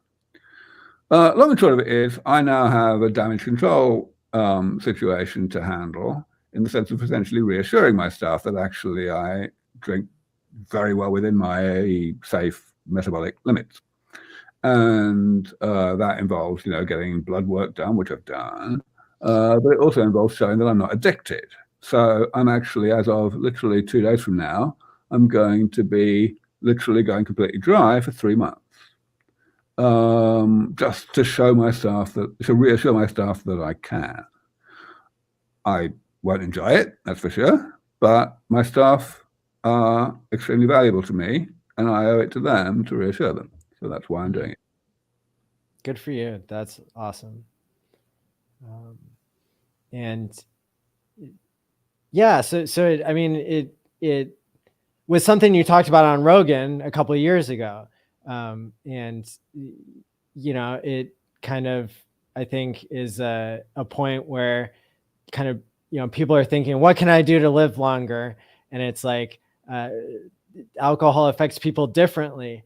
And is certainly in the American culture, people are pretty sensitive about addiction because it makes the news, and because they know somebody personally who's been affected by it. And so, it's not to say that addiction isn't a real thing. It's not to say that, that there are individual differences. And, for some people, and many of the people that I've spent much of the past 7 years with were clients of mine who did have serious addictions. And I certainly took the hardest cases on because I found them. And so, just coming from that kind of an environment and background, I realized that people have different perceptions of what constitutes a problem, but it's very clear that it has to impact your daily functioning in order to be a problem. And if we're talking about, is somebody doing 110% of what they can do to extend their life, it's like, well, at some point, do you want the world's best people? Do you want them, spending all day in the gym or exercising or, obsessing over their daily habits? Or do you want them living their own lives and, then focusing on what they want to focus on? And so I can see how especially for one of the board members admitting that he's had a problem with alcohol and suffered problems with a parent suffering from alcoholism for a long time. I could really see how it would be presented in the worst way. These people who have shown that they're willing to go out of their way to make up things about you, to steal power away. And so I'm super impressed, I must say, that you're willing to go for 90 days without using alcohol in order to, in order to assure your staff and everything. And so I commend you for that. Thank you so much. You're very kind. Final question: how can Hexicans donate to your cause now? Well, you can answer that question because you've got the Etherscan, addresses and everything. So, Maddie, you've been very kind in helping me to, because I'm a complete blockchain, neophyte and ignoramus, to set up ways to donate. So there's a wallet of my own that you set up for me, and I'm sure you'll be able to put that up on the screen. There's also the option to donate to the Methuselah Foundation in a manner that is specifically earmarked for my use. This is they kind of have a war chest that already exists that came into existence nearly a year ago as a result of a big donation from one of our existing donors. But augmenting that is definitely possible. And the way to do that is basically just to write an email to the Methuselah Foundation first saying you're going to do this and this is how you're going to do it. And please put it in the war chest. Yeah, so, I mean, those options, and of course the money that goes into this is, there are two different reasons why money is needed right now. One is research, and the other, of course, is the legal costs that we are incurring as a result. Well, not we, but the donors are incurring as a result of the action that they are taking against the board in order to get this right. But it shouldn't be long now. The interpretation we have of this bizarre offer of a board position to me last week is that the foundation, the board members, are beginning to understand that the game is up. So I don't think it's going to be long now. And to speak to that, I think their whole plan, because they were getting what's called ratioed so bad on Twitter, which is where they would post something and then myself or you or anybody else would post something different, the opposing view underneath their post, and their post got 1 like and our posts got like 50 or 100 likes. That is super embarrassing and just shows them how off they are. And I know that the one exception to that was when they posted, "Hey, we're inviting Richard Hart and Aubrey de Grey to be on the board." And it's like the context of that is, why would these, two super geniuses join whenever it's they're going to be a minority on the board, and like the board has been acting so egregiously anyway, and it's certainly laughable. And from my impression, I'll say, of where Richard stands on all this is that he's concentrated on delivering Pulse Chain, which is his promise. He certainly believes in you, that you're fighting for what you've promised people. And so I know that it's my strong belief that he is still a huge supporter of you. So you have not only the entire Hexican community behind you, but you also have 2 of the probably top 5 founders in all of cryptocurrency behind you. And so it's it's a huge honor to have you on the show today. And so it's really been a pleasure. People can go to my blog, maddieallen.medium.com, or any of the links in the description below, and you'll be able to see the instructions for donating to Aubrey. There are different options, like you can donate to the Methuselah Foundation after you've sent an email explaining that you want the funds to go to Aubrey, and that could have tax benefits for you if you're in the right jurisdiction. And I know for me, I chose this week to just send. So I said I would give $5,000 to your cause out of the Hedron money that I got. And so I sent like in between 4,000 and 4,500 to your personal wallet. And the rest of the funds, I think I'll use for transaction fees to send people their rewards for donating to you. And so I'm airdropping NFTs to anybody who is donating to $1,000 or more to your cause at any of the addresses. There's 3 different causes to donate to, and in the one that people can see, if you want to go on chain and look at Maddie.eth is the address I sent to, so people can triple verify that they're sending it to your address that you have sole control of. I'm not custodying anybody's funds here, and so everybody can go ahead and do that as soon as you want, and you get special NFTs the more you donate.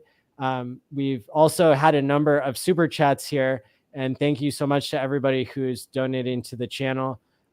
Here's one of the Hex whales himself, Hex19, with $100 super chat saying, I'm seeing Lazarus Long, Robert Heinlein's fictional character, coming to life. Lazarus was rejuvenated many times and lived past 3,000 years. Science fiction comes to life. Appreciate yours, Richard Hart, and Aubrey's work. So, Maddie, I just want to say, what a hero you are. What enormously I appreciate the contribution you've made, both financially, obviously, but also in terms of outreach, in terms of, bringing me to Vegas, getting on this show, generally putting it out there, what's going on and what matters. It's just like I have no words to describe how important and how grateful I am for what you've been doing.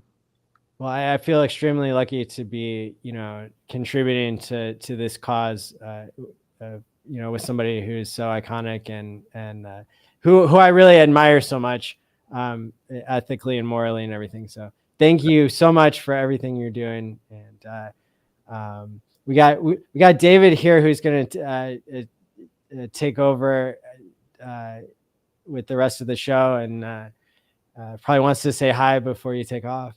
Sure. Hey, David. Hey, Aubrey. Hey, how's it going? It was a pleasure to meet you in Las Vegas, by the way. It certainly was. Likewise. And I saw the video you put up shortly afterwards about that. I only saw it a week or so ago, so I apologize for being rather slow to like it or whatever one does. But no worries at all. My pleasure to help. No, because I feel just like Maddie. He's not alone. There's a lot of us out there who feel just like Maddie does, and we want to do whatever we can to help support you and get you back in control of Sens. That's the goal, and we've got your back. So thank you. You're wonderful. Thank you. Yeah, it won't be long now. All right, my friends. I guess I'll log out. Thank you so much again, Maddie, for having me on the show, and thank you all to the whole Hexagon community for your absolutely invaluable support. It's gonna bear fruit very soon. Thank you. Thank you. And David, oh my gosh. Hey man, that was fantastic. What a great talk with Aubrey. Wow. That was wonderful. Man. This is such an important issue. I'm almost lost for words. How meaningful it is for us, to be here in this moment, that being on the right side of history, not only with cryptocurrency, but also with supporting Aubrey. Absolutely. Because I didn't hear about the Sens Foundation until Richard, he talked about it in his videos many years ago. even before the Pulse Chain sacrifice and before all the donations, Richard had mentioned it and he had talked about it in streams. But look at it now. I mean, even Aubrey said in the past 3 years, they went from like little funding to lots of funding. So it's amazing. This is what a wonderful time.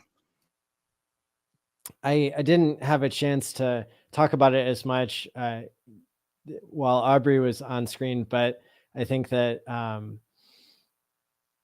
Hex is a life extension technology. Although not everybody realizes that yet, I think that it has just the right incentives. And when we talk about escape velocity, it's like, yeah, hexagons being able to afford, it, and I mean, like, even like, I don't know, like, I've been posting so many different leagues and how I think that they're like way bigger than they think they are. I think even minnows right now, even plankton, are going to be able to afford, all the latest and greatest life extension stuff. The device that I would love to start producing, and I, now I've met like all these people who can actually help make it happen. This Philips deep sleep headband, it's like it's like $400, and it might totally change somebody's experience of Alzheimer's and allow them to back up their memories for many, many more years than normal. And it's like, yeah, that would be really affordable to people.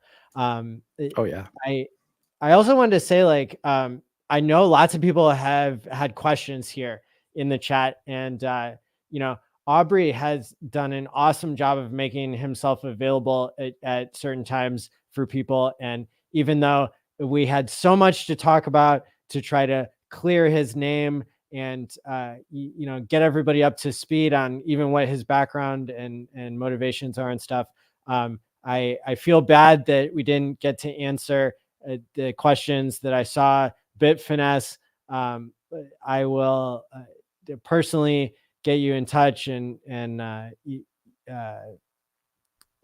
Liberty, and everybody, we can make sure all these people who are huge supporters and everybody else can hopefully get their questions answered, and I'll find out what the best way is to get your question answered by Aubrey. So I saw Bitfinesse was dropping 20s here trying to find out about this question. Yeah, I know. I was going to ask Bitfinesse or reply like 600 milligrams per 100 milligrams. That's impossible, bro. Like, do you mean 100 kilograms? Oh, of food weight. Yeah, like sulfur content. I'm assuming he means 100 kilograms. If there's 600 milligrams of sulfur inside 100 kilograms of food, but I'm not sure. That's some very dense food. Right. Yeah. And so yeah, so sorry guys that we couldn't answer all the questions, but we'll get to it. I just kind of made the decision that I thought that it was super important to get through the stuff I had prepared. So we will we'll get to those questions. And okay, Bitfinesse is okay with that. There you go. And I'm sure we could talk to Aubrey in the future too. I'm sure he'll come back as a guest, right? Yeah. Yeah, because that was a great talk. That was wonderful. I was even joking in the comments. I was even saying, I wonder what the Methuselah Foundation is going to do with all that ALLin Doge coins. Because if they have half all the supply, that's going to get forked onto Pulse Chain. So the Methuselah Foundation and Aubrey, whoever has those keys to that wallet, they're getting a free copy and an airdrop of all their coins. So I hope that they would use that to make more profit to continue research. So I've been I met with them face to face in Miami to talk about that, as you may know, and my takeaway is they're willing to do it, but they're going to need our help. Okay, here's the situation. And this is like the perfect thing to talk about on Game Theory Gang or whatever we're doing here right now. Cause we've got some of the smartest people in the Hex community listening to the show. And so I want to apologize. I missed last episode for personal reasons. I apologize. Oh, no problem at all. I just want to say that to you. From me to you, Maddie. I'm sorry that I wasn't there. Thank you. I'm just thrilled you're here now. And so what we need help with is coming up with instructions that are like reviewed by enough people that that they can be trusted beyond any doubt of how Methuselah can take custody from Coinbase. So we need like a multi-sig solution. I did. Okay. Yeah. So just to confirm, they're all the what's it? Elon Doge, eDoge is the ticker. Is on Coinbase. Elon is the yeah. I thought it was because if I go to the coin ranking site that shall not be named, the ticker is eDoge. No. It's Elon. Okay. Yeah. Okay. So yeah. So that's the ticker. It's like, I don't know. I still use Nomics. So do other people. I mean, well, that was the site that shall not be named. Yeah. Come on. It's like market cap is a vanity metric, except for Twitter, which like has an actual buy offer in. That's not a vanity metric necessarily, but Elon's gonna have a hell of a time buying all that. Speaking of Elon, yeah, that's all. Oh man, he's in for a ride. So it's Doge Elon Mars is the name of the coin, and the ticker is Elon, and it's like what is, and they have like half the supply.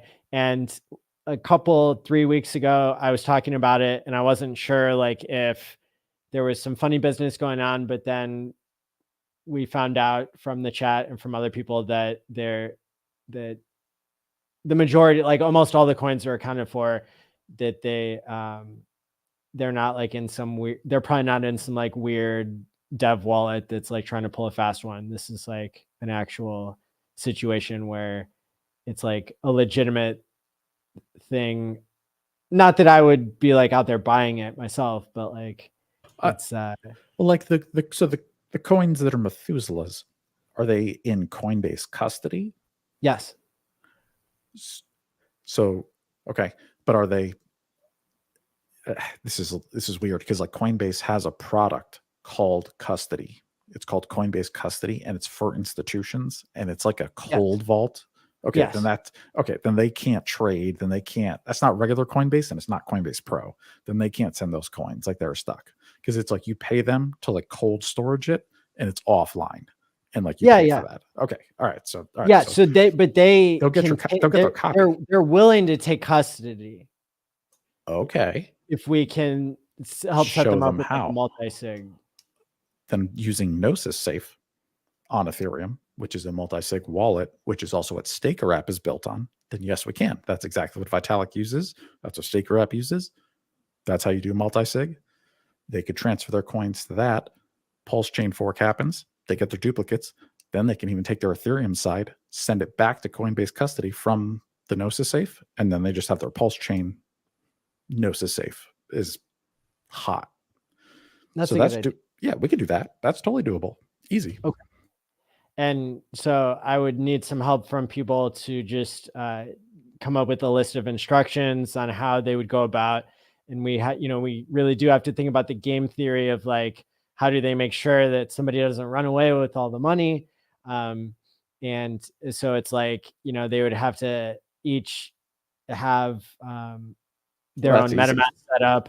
And the multi-sig, one of the questions I had for Aubrey is, what's the deal with the offer to have Richard on the board? I don't think Richard's has the time to be a board member of Sens, although I think it'd be great. I wish he would, but I don't know logistically if he's capable. The offer was bogus because it was the way of like trying to confuse the court of public opinion. They were everybody saying, here you can have 2 seats out of 6 and then you're a minority and they can still do whatever they want and you're not in control of the foundation.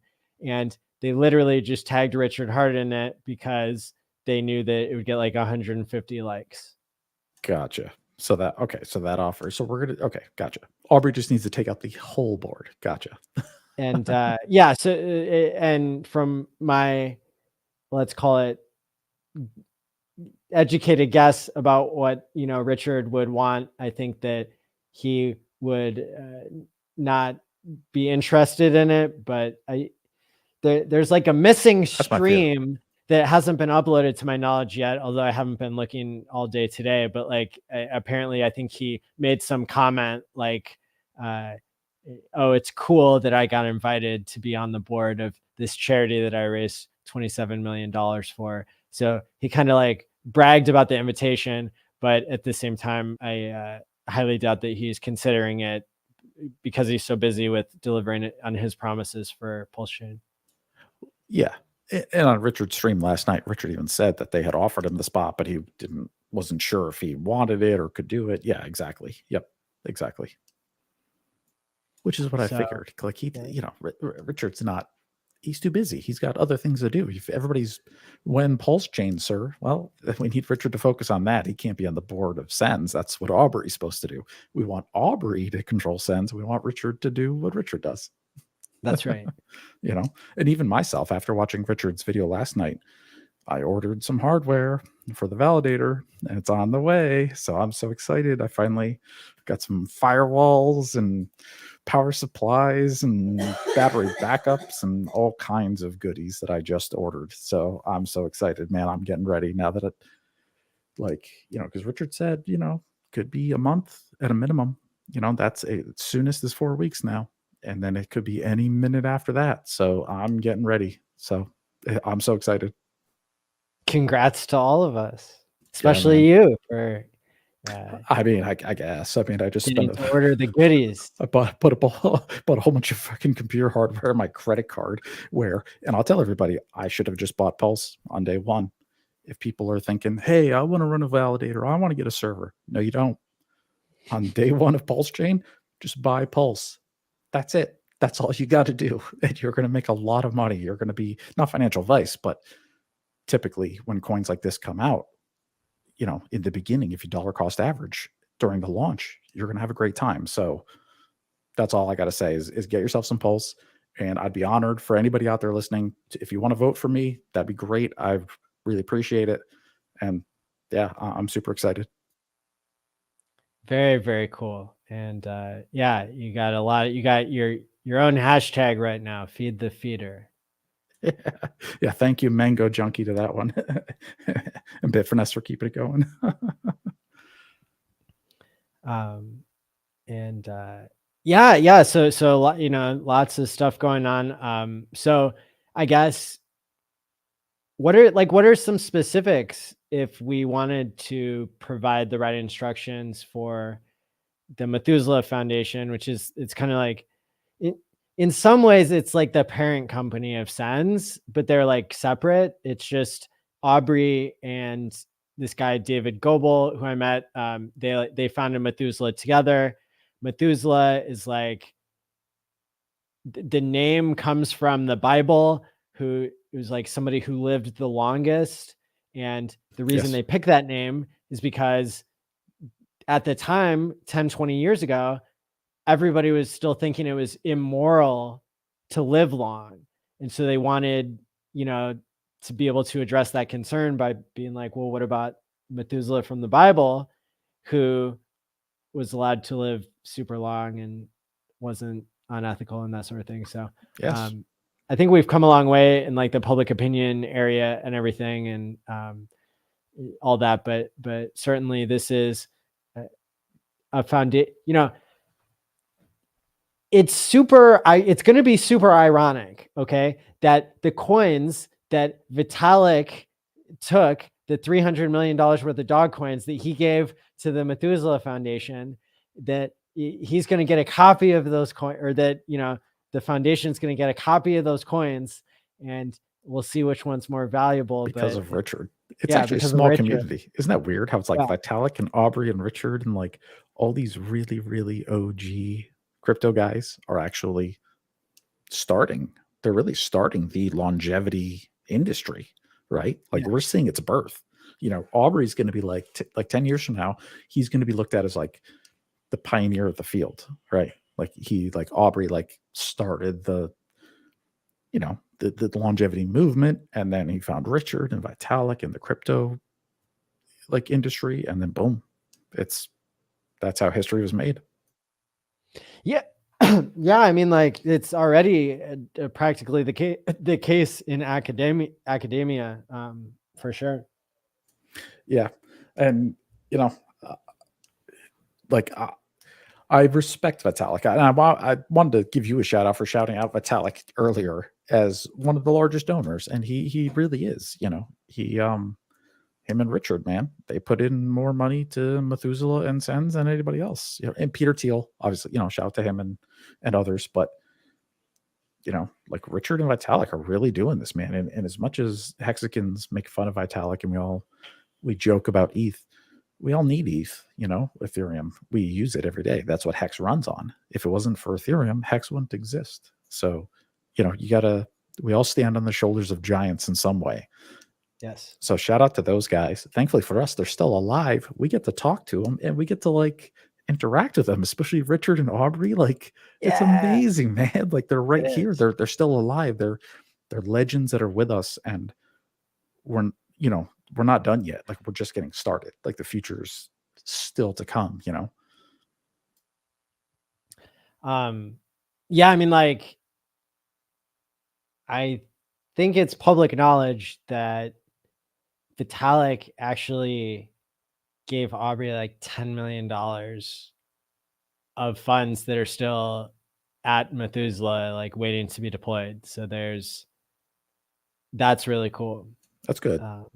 That's one of the reasons why we can why I'm recommending, and supporting this whole thing of people donating to Methuselah for Aubrey, and to be able to trust that better, because I met with the CEO face to face of Methuselah, and he straight up told me that he honors donors' intentions, which is literally that's his job, and that's what the law is. But with all this Sen stuff going on, it still had to be said.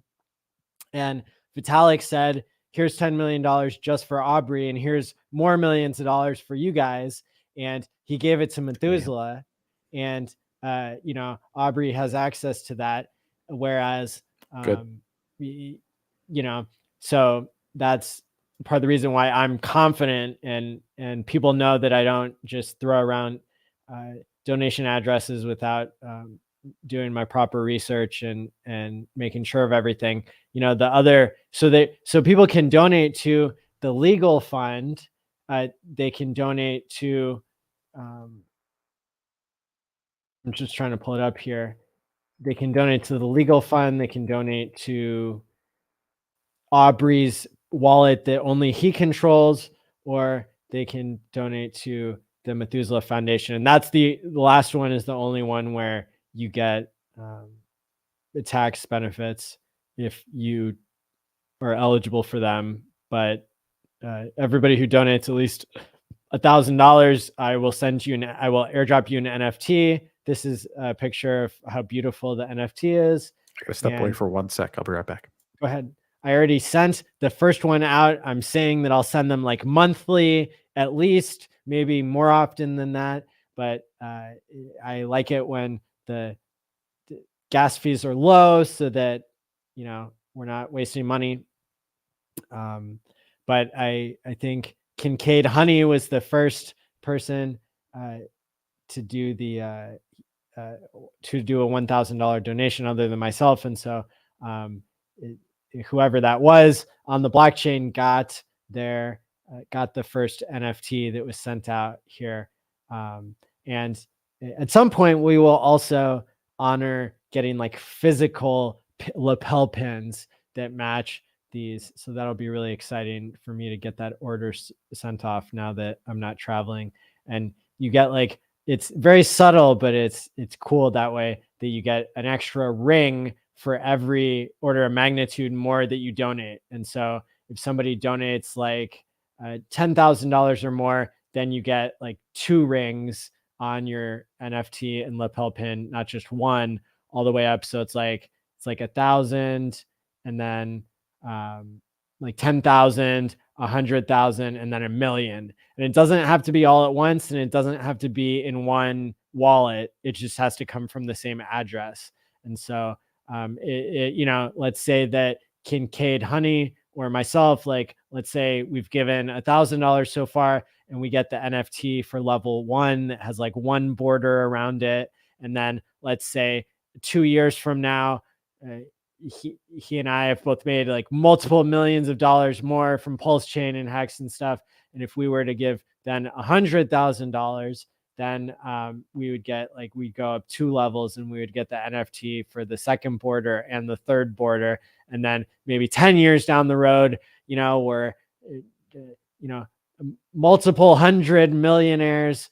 And then we give $1 million to Sense, and then we get the final level there, which is the 4th border. And so there's a game you can play where you like put the USDC, like the amount of cents is like how old you want your biological age to revert to someday. It's like that's kind of funny, but you can see here, this is to Aubrey de Grey's personal wallet, and if I click on that, it takes me to Etherscan. You can see I sent does it say from Maddie.eth, and I sent $4,000 of USDC. And then I had already sent Aubrey like $500 the other day, just to get his test wallet set up. It was probably in here, but and then I'm holding back like $500 for transaction fees, and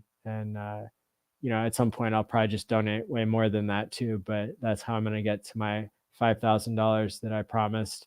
And but yeah, people can donate to this wallet, and that'll qualify you for the airdrop. You can go, then there's another wallet. Here's the Methuselah Foundation address that somebody donated like $1,000 worth of Hex to, which is really awesome. And that's the person who got the NFT so far. It's going to be $7.5 grand when Hex is $1. I know, right? Yeah, think about it that way. That's how I look at Hex. Whenever I see Hex, I'm like, oh, it's 12 cents today. It's going to be $1 someday. That's right. Yeah. I mean, like, gosh, I was listening to Conrad Zen today, man, and he was getting me fired up with his $500 per Hex prediction. Oh, baby, what $500? Let's just keep retracing Bitcoin for now, and I've got this little. I can throw it up really fast now. It's like, yeah, there's there's Hex compared to Bitcoin these days, above the turquoise line there, and still winning. Yeah, still ahead technically from launch date to launch date, still ahead.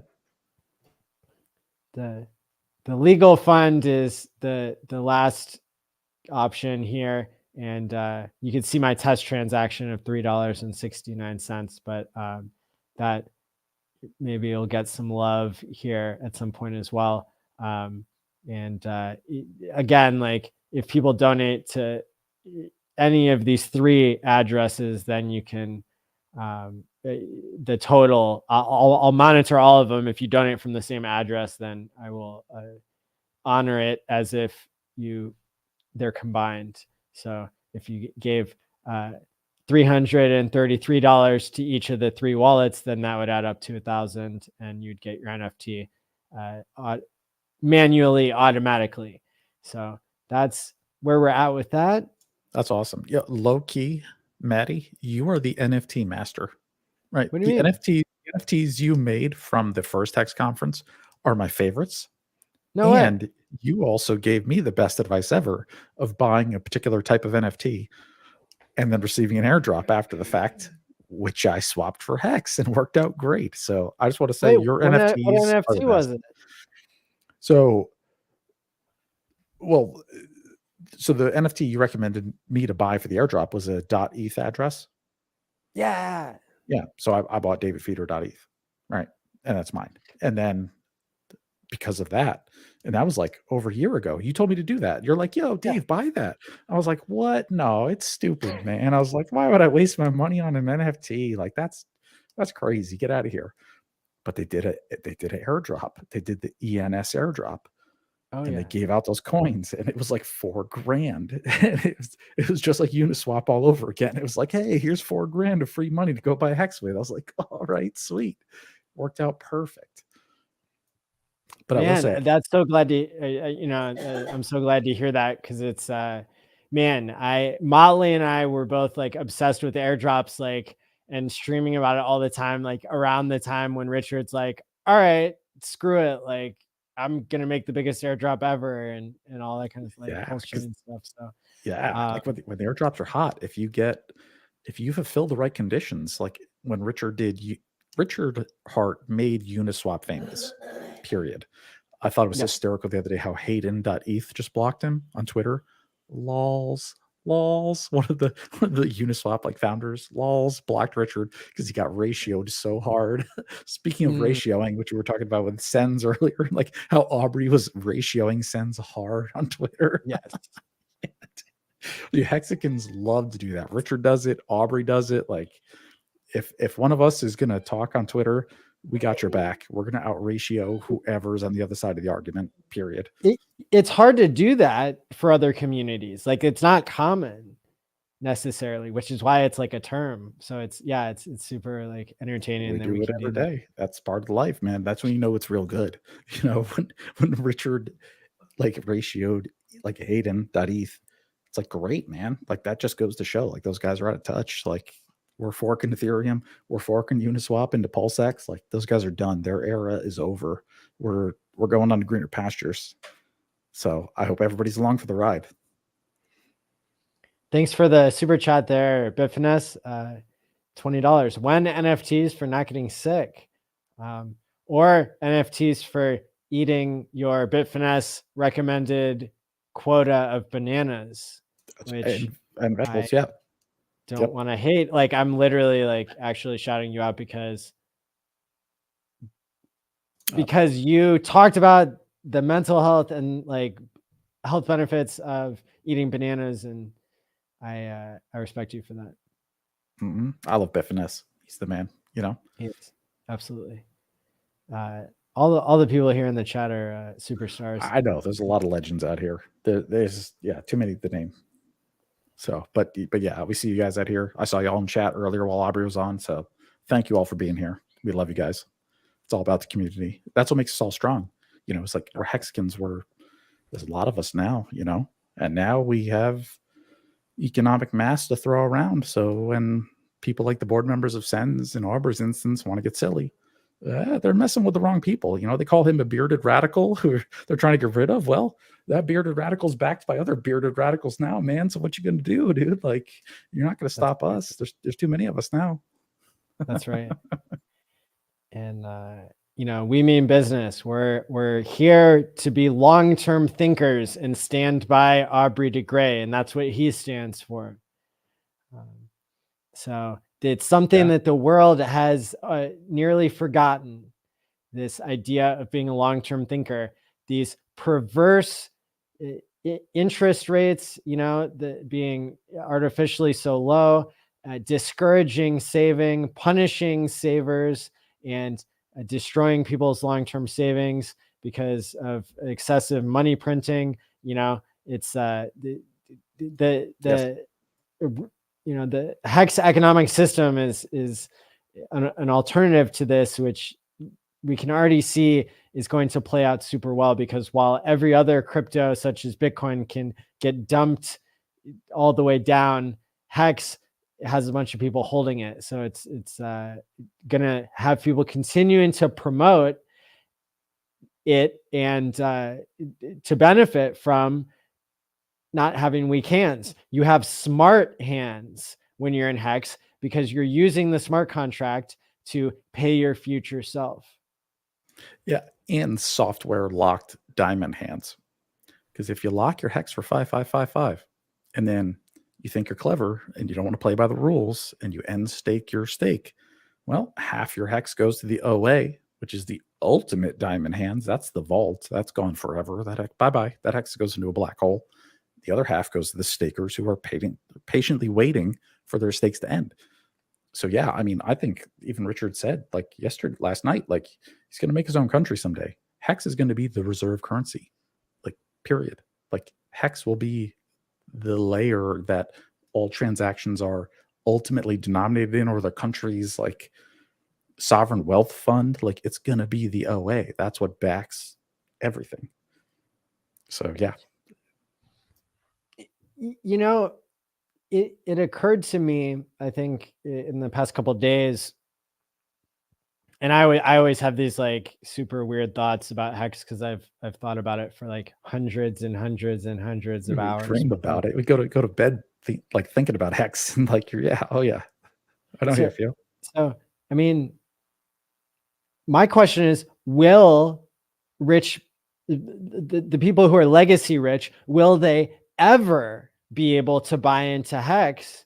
Because when I think, when I think about Michael Saylor, and when I think about people who they would push the price against themselves so much that they would be creating this new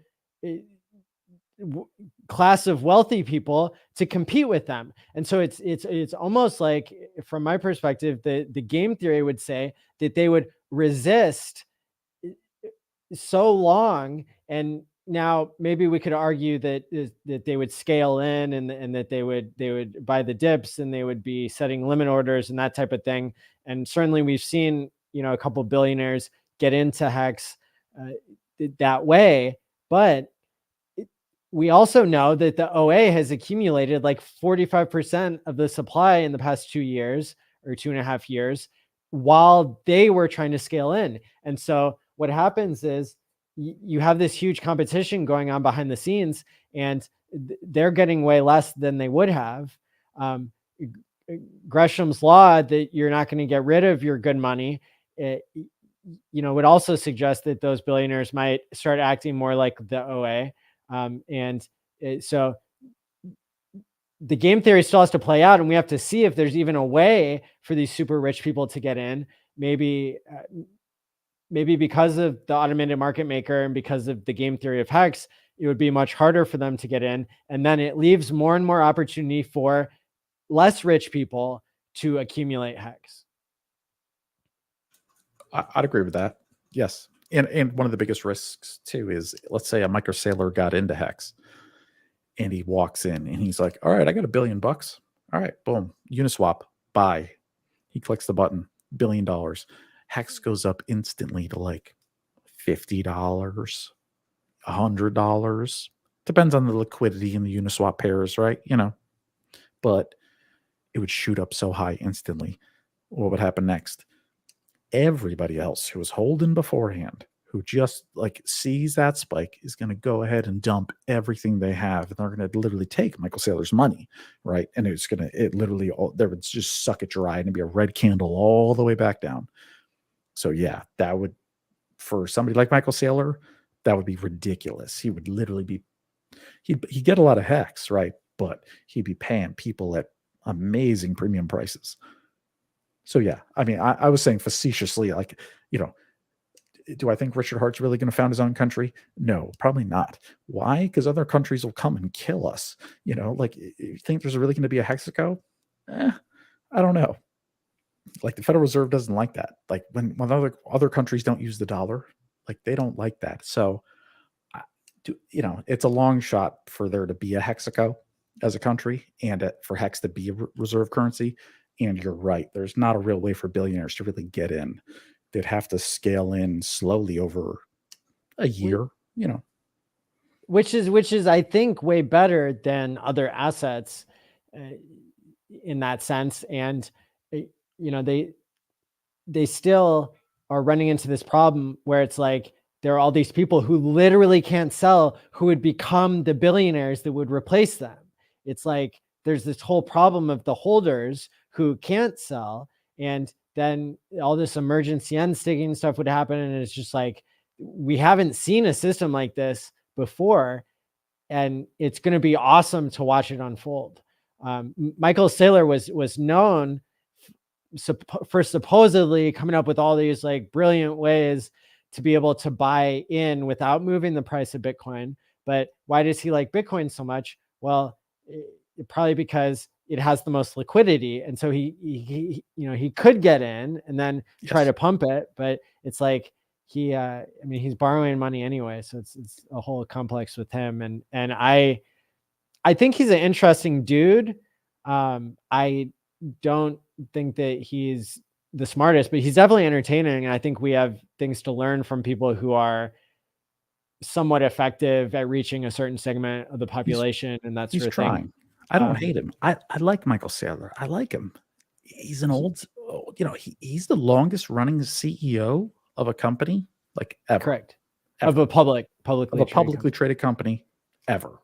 Right? Yes. For 30 years. He founded the company. It's his. And he still runs it. Nobody else can say that. So there's some credit there.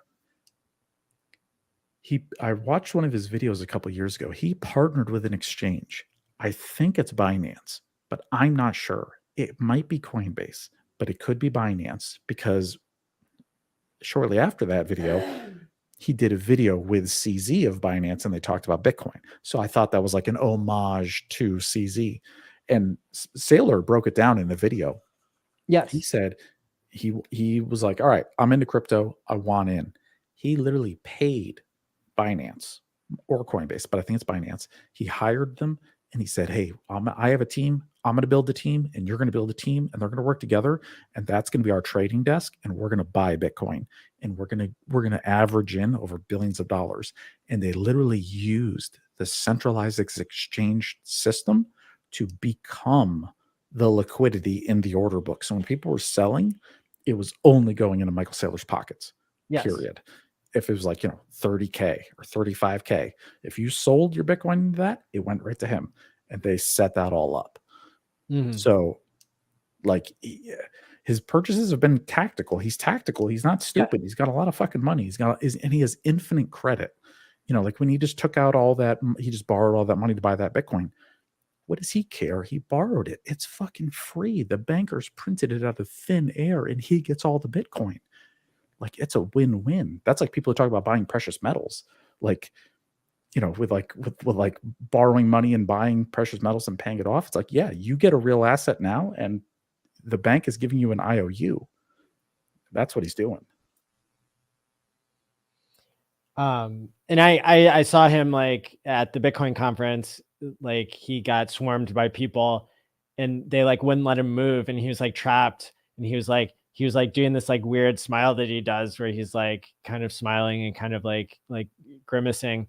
And one of the guys I was with, who has like 80K subs on YouTube or something, like really tall guy, like pushed his way up to like where Saylor was, and like everybody's like ramming themselves into Saylor, like taking selfies with the guy. And so it's like this huge swarm of people, and it was super funny to see. And like even on stage, his behavior was a little bit like weird, because of course Bitcoin was down a little bit, and people kind of criticized him as kind of an easy target. And so he what were people, or he was trying to downplay, because they interviewed him on the side stage, and you can see this online. And I think he was trying to downplay what Peter Thiel had said, but it might have been Jordan Peterson, one of the two. And it was just like, oh, well, he's really wrong because Ethereum sucks and blah, blah, blah, and all this. And the whole narrative this year was just really interesting. But yeah, I mean, you were, I have kudos. I tip my hat to you, sir, for actually surviving the Miami Bitcoin conference this year. That's impressive, man. Because let me tell you, those guys, like 5 years ago, sure, I would have gone, sure, but nowadays, man, like, really, no way, dude. No, I would never go to that conference. Let's talk about it. What do you mean, like? Dude, there were tons of cool people there. They aren't all maxis. It's just like the people on stage were like, you could see how their maxi like attitudes are just like splintering, and there were people writing articles saying like, yeah, nobody in the crowd was like chanting like normal, even though it was twice as many people as last year. And like, you know, it was just Jack, not Jack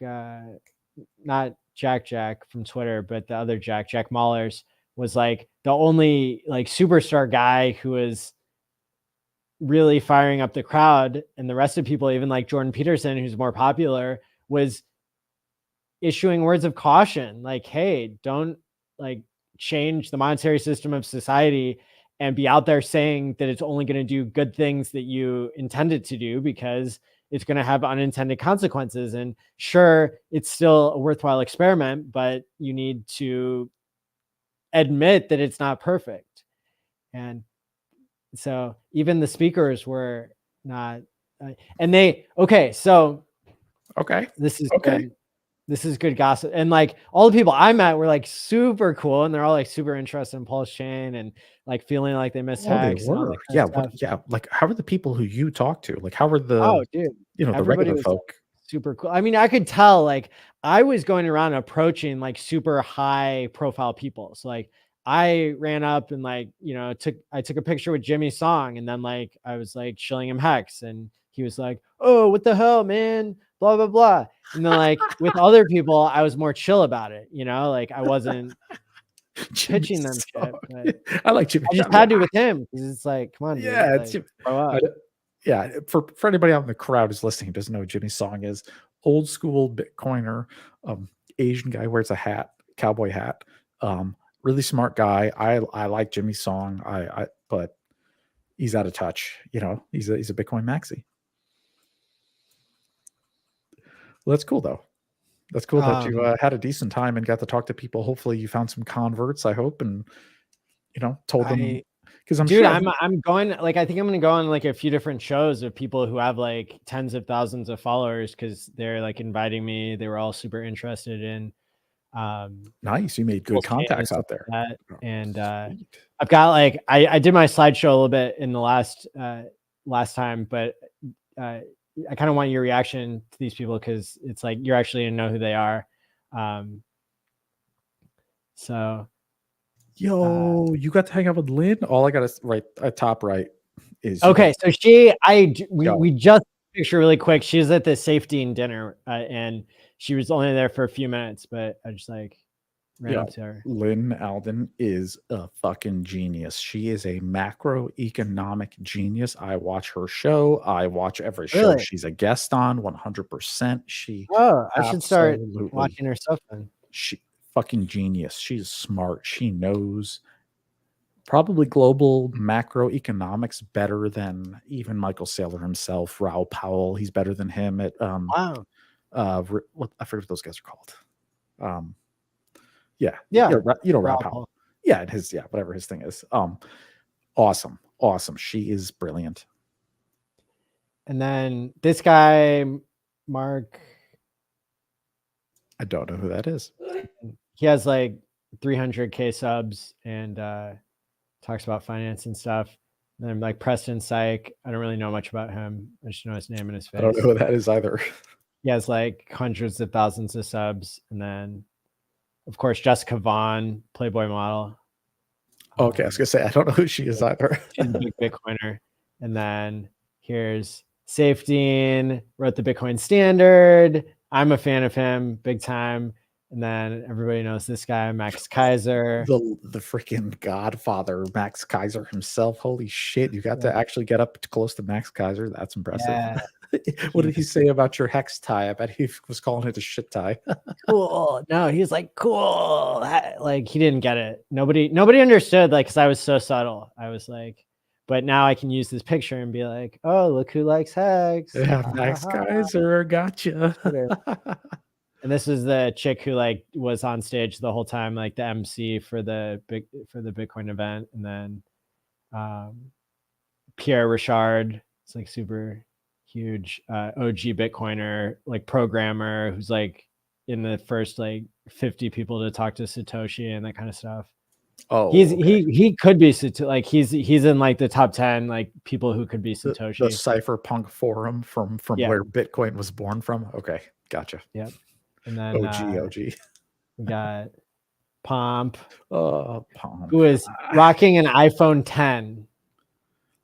I know Pomp's a good guy. As a I don't know whether being, I like him. I don't know whether it's like praise or hate on him for that, but he also called up Peter Schiff while I was standing there and left him a voicemail saying, "Ha ha ha! I'm at the Bitcoin conference and gold sucks."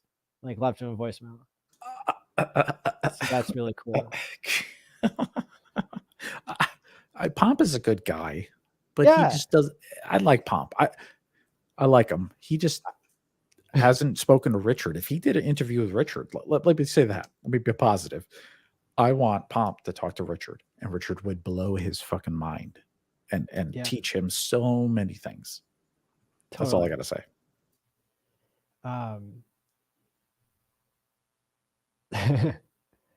And then, okay, this is well, Hex 19, because the reason Max Kaiser is a Bitcoin maxi is because he's been doing it for 10 years. You remember from 2012 when Max Kaiser did the short JP Morgan buy silver campaign, and they almost crashed JP Morgan because of the silver price they were able to pump up.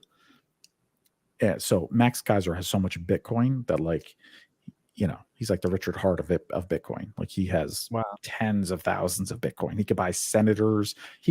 Max Kaiser could also start his own country. He could just buy El Salvador if he wanted to, but good for him. Yeah. This is another Bitcoin billionaire. I believe it's Bobby Lee, who is the founder of BTC China, which was the biggest exchange at the time when they closed down in 2017, and also founded the poker chip of Bitcoin pieces that I had imported for a little while and collected and stuff. So he's a huge figure to me. This is okay.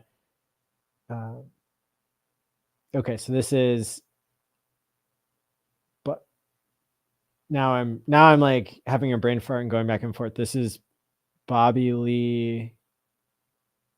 So there's a guy who invented Litecoin, and this is his brother. Well, that's Charlie Lee invented Litecoin. This is Bobby Lee. His brother's Charlie Lee. This is fucking Charlie brother? Lee. Yeah, Charlie Lee invented Litecoin. Oh my God, I didn't know that. His brother loves Bitcoin, and the Charlie invented Litecoin, and he worked. And he didn't know. He didn't know his brother invented it for like a year until after he had forked it. Get out of here! Yeah. Oh my God, are you serious? He didn't know for a year that his own brother was the one who did Litecoin. Correct.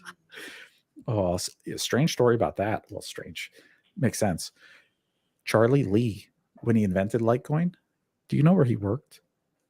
Coinbase. Oh man, wow, how ironic. Charlie Lee worked at Coinbase when he invented Litecoin. I wonder what happened. What? He deposited like 90% of all the pre-mined coins and started wash trading to start the volume for Litecoin and Coinbase. What? Oh no. Dang. So if you're still holding Litecoin today after it peaked in 2018 at $300, guess what, man? Good luck. It's never going to see all-time highs again, like ever. That's all I gotta say. Loving the commentary here. And then we got this guy. So they're shooting his documentary in the background. There's Jimmy. I'm like, yeah. I like Jimmy. Jimmy's a good guy. He's cool. He's an asshole. I don't like him. Oh, but he's here. I can reconcile. So this is the best example of what's wrong with Bitcoin. With this man, I love him. Robert Breedlove is a perfect example of somebody who's like super intellectual, like cares about the truth, tried to stray a little bit from being a Bitcoin maxi and almost got canceled by the entire Bitcoin culture. He's the one who did the Michael Saylor series of like 10 hour-long episodes that like helped put Saylor on the map, also put Breedlove on the map. He does a really awesome podcast called What is Money, and is just so knowledgeable about everything that in the history of money and everything. But he tried to talk about things other than Bitcoin and like almost got completely shut down and outcast and everything. And that's the reason why all these other guys won't explore outside of Bitcoin is because they see that this guy was almost made an example of. And so that's the most ironic thing I've heard tonight. You want to know one of the first people to ban me or block me on Twitter was after I became a Hexican 2 years ago and I was on Twitter? Robert Breedlove. He was one of the first people to block me on Twitter ever, because I was talking about Hex and he didn't like it and he blocked me and he censored me. Man, I've never saw another piece of his work ever since. That was like 2 years ago. I didn't even know he was still around. Holy crap. Oh yeah. Wow. So yeah, I think he is like all the rest of us, influenced by his environment, his people, places, and things, and his people, places, and things, are promoting their own bags of Bitcoin and don't want anyone else to be heard of or known. So yeah, and that's understandable from like Kaiser and Breedlove and all these guys. They got big bags of Bitcoin. All they talk about is Bitcoin. It makes sense for them. Fair enough. But Hexicans and relevant crypto people, we realize that's the old game. Like that, like we're light years beyond them. That is like so 2017. It's not even funny, man. Like they're so far behind the curve, they don't even get it. So, I feel bad for them in a way, to be honest. It's like they think they're relevant. They think they're cool. They think Bitcoin's great. Bitcoin was great, but we're so far beyond that, man. That's like talking about AOL or dial-up. I love AOL, Maddie. Do you like AOL? Do you use the chat rooms? Do you have the dial-up? It's like, what? I got fiber. Like, what? Like that's the level. It is. I mean, it's, yeah. And should I say this? Yeah, I should always say this. Never hold back. So I'm not gonna lie, man. I bought this like little $700 of Bitcoin as a little experiment. Now let me tell you why. So I don't know why I want this. I think it's like some like collector urge inside me. But like I want to be one of the only people in the world with some P wrapped BTC that's not wrapped BTC on P. Okay. So it's like only if you have wrapped Bitcoin before the snapshot and the fork will you have this ultra rare asset that probably nobody will care about and won't be worth anything, but only though. So it's like the supply of like 21 million is going down to like whatever, like 5% of that is the amount that's wrapped on Ethereum. And it's only people who have it wrapped on Ethereum at the snapshot date that will have it created, and then you won't be able to create it anymore. You'll be able to bring your Bitcoin onto Ethereum, onto Pulse Chain, I assume, by wrapping it this way and that way, but it won't be the same asset as what I'm talking about. Yes. Well, I have one question. Which one? WBTC or REN BTC? Uh-oh. Because there's two of them. Explain. Well, WBTC, I forget the name of the exchange, but it's controlled by an exchange. So when you say wrapped Bitcoin, you say WBTC, that's like one exchange redeems it. But REN, REN BTC, that's the trustless, it's just servers, no middlemen, where you send in Bitcoin and you get REN BTC on Ethereum. So I would highly recommend REN BTC. Now, I mean, it's funny. I'll swap it out. Next time gas fees are low. I respect what you're doing, but like on the Pulse chain, thanks for educating me. Your P REN BTC, like it's not going to be worth nothing because there's no interface to like claim it. It's not backed by BTC. No, it's for fun. Yeah. And it confirms that I am not the maxi person that I'm hating on right now. Like They can't talk about buying $700 of Hex, but I can talk about buying $700 of BTC. So there you go, people. There you go. You know, and I'll be telling people, I took Bitcoin, like real Bitcoin, and I turned it into Ren BTC, and I sacked all that shit for Pulse Chain. All of it. Good for you, man. All of it, man. My 2017 BTC, Pulse Chain sack. Boom. Like swoosh. Kobe, baby. Kobe. Threw it in the basket. I guarantee you that shit will probably, 1,000x over Bitcoin? 5,000x in 2 years? I don't know. We'll see.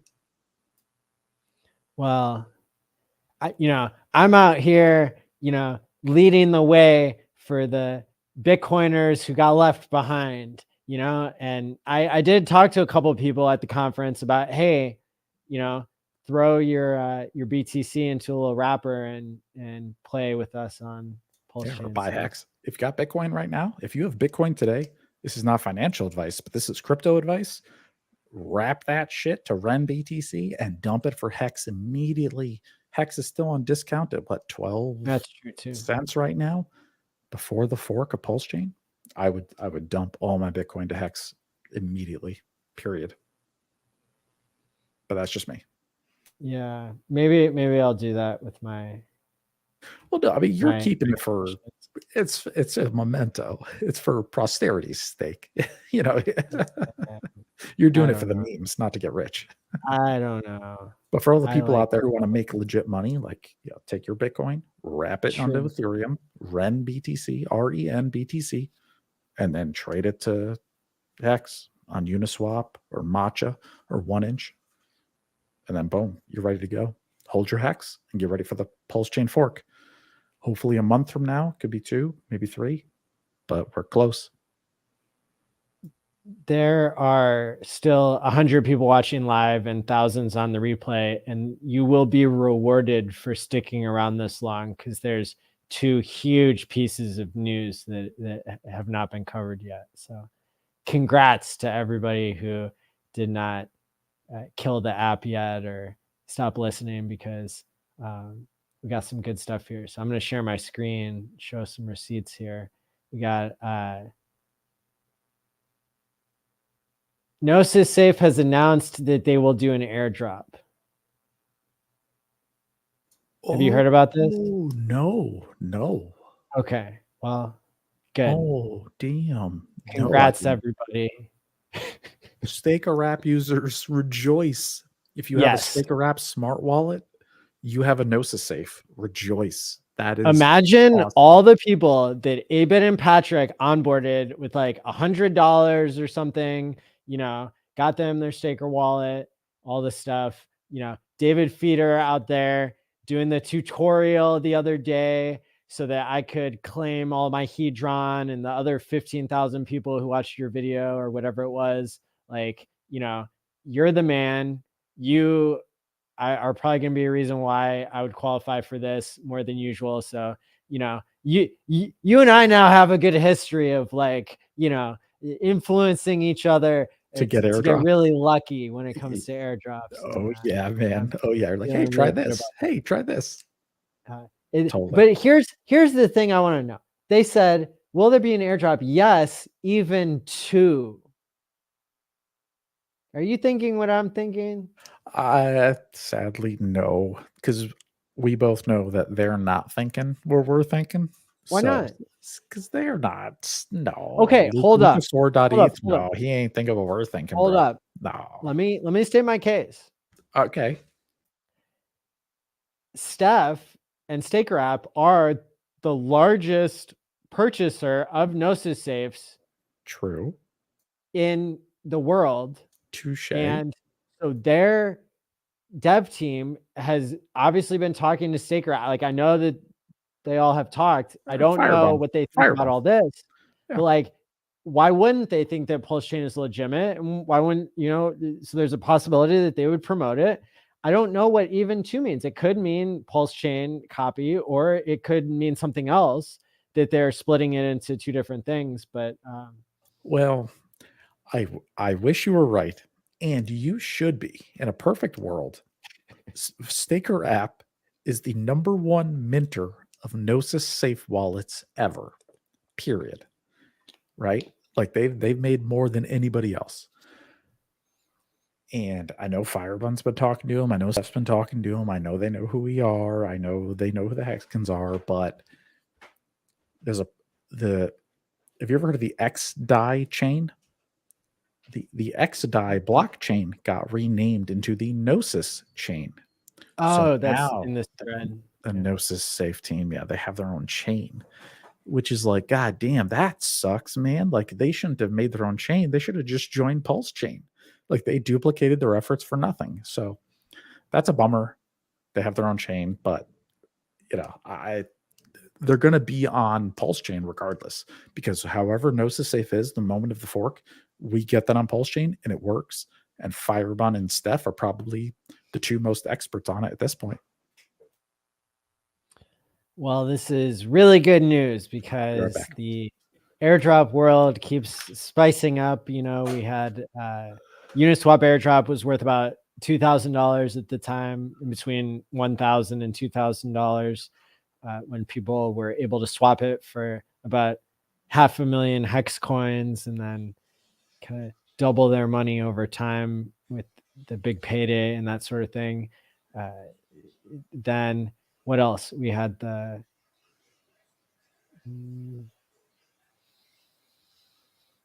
what else? We had a number of other airdrops that I should remember because they gave me free money, but I dumped them so quick for Hex that I can't even remember now. 1inch gave an airdrop, and then what else are some major ones we got? What David was referring to earlier, the ENS.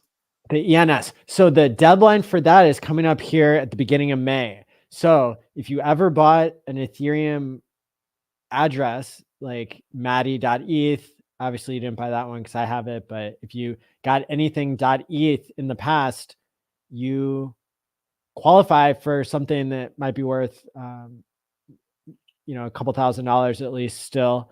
And you know, you have to claim that by, I think, May 4th or something. You can check their website, but you have to claim it here in the next couple of weeks. Otherwise it goes away and you don't get it. So yeah, I never got tornado.cash, but I know that was a huge one. Yeah, me too. I never got that either. And Hedron was like, funny fact about tornado.cash.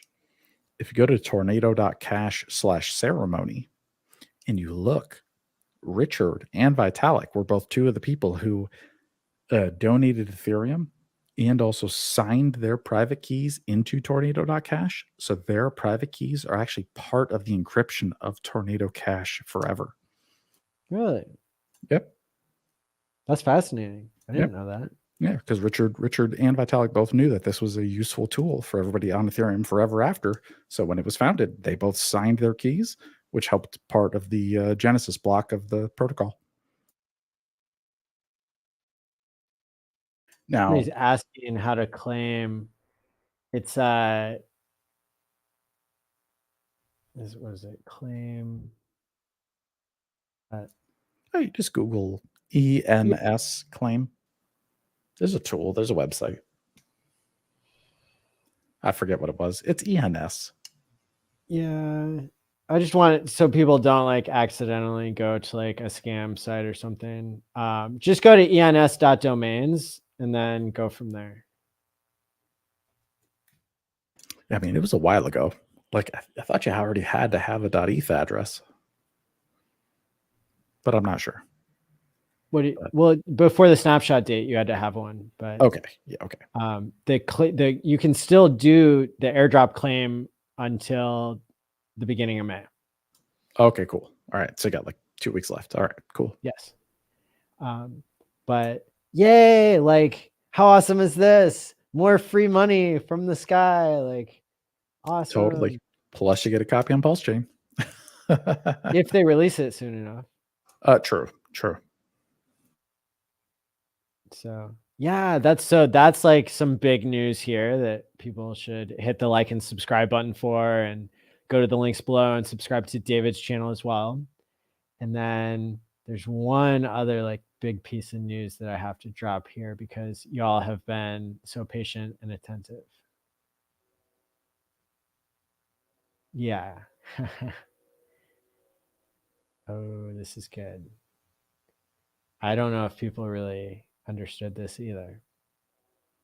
Anybody know what this is about? I do. I will admit, I saw that tweet. I don't know what the hell he's talking about. What do I care? I don't understand.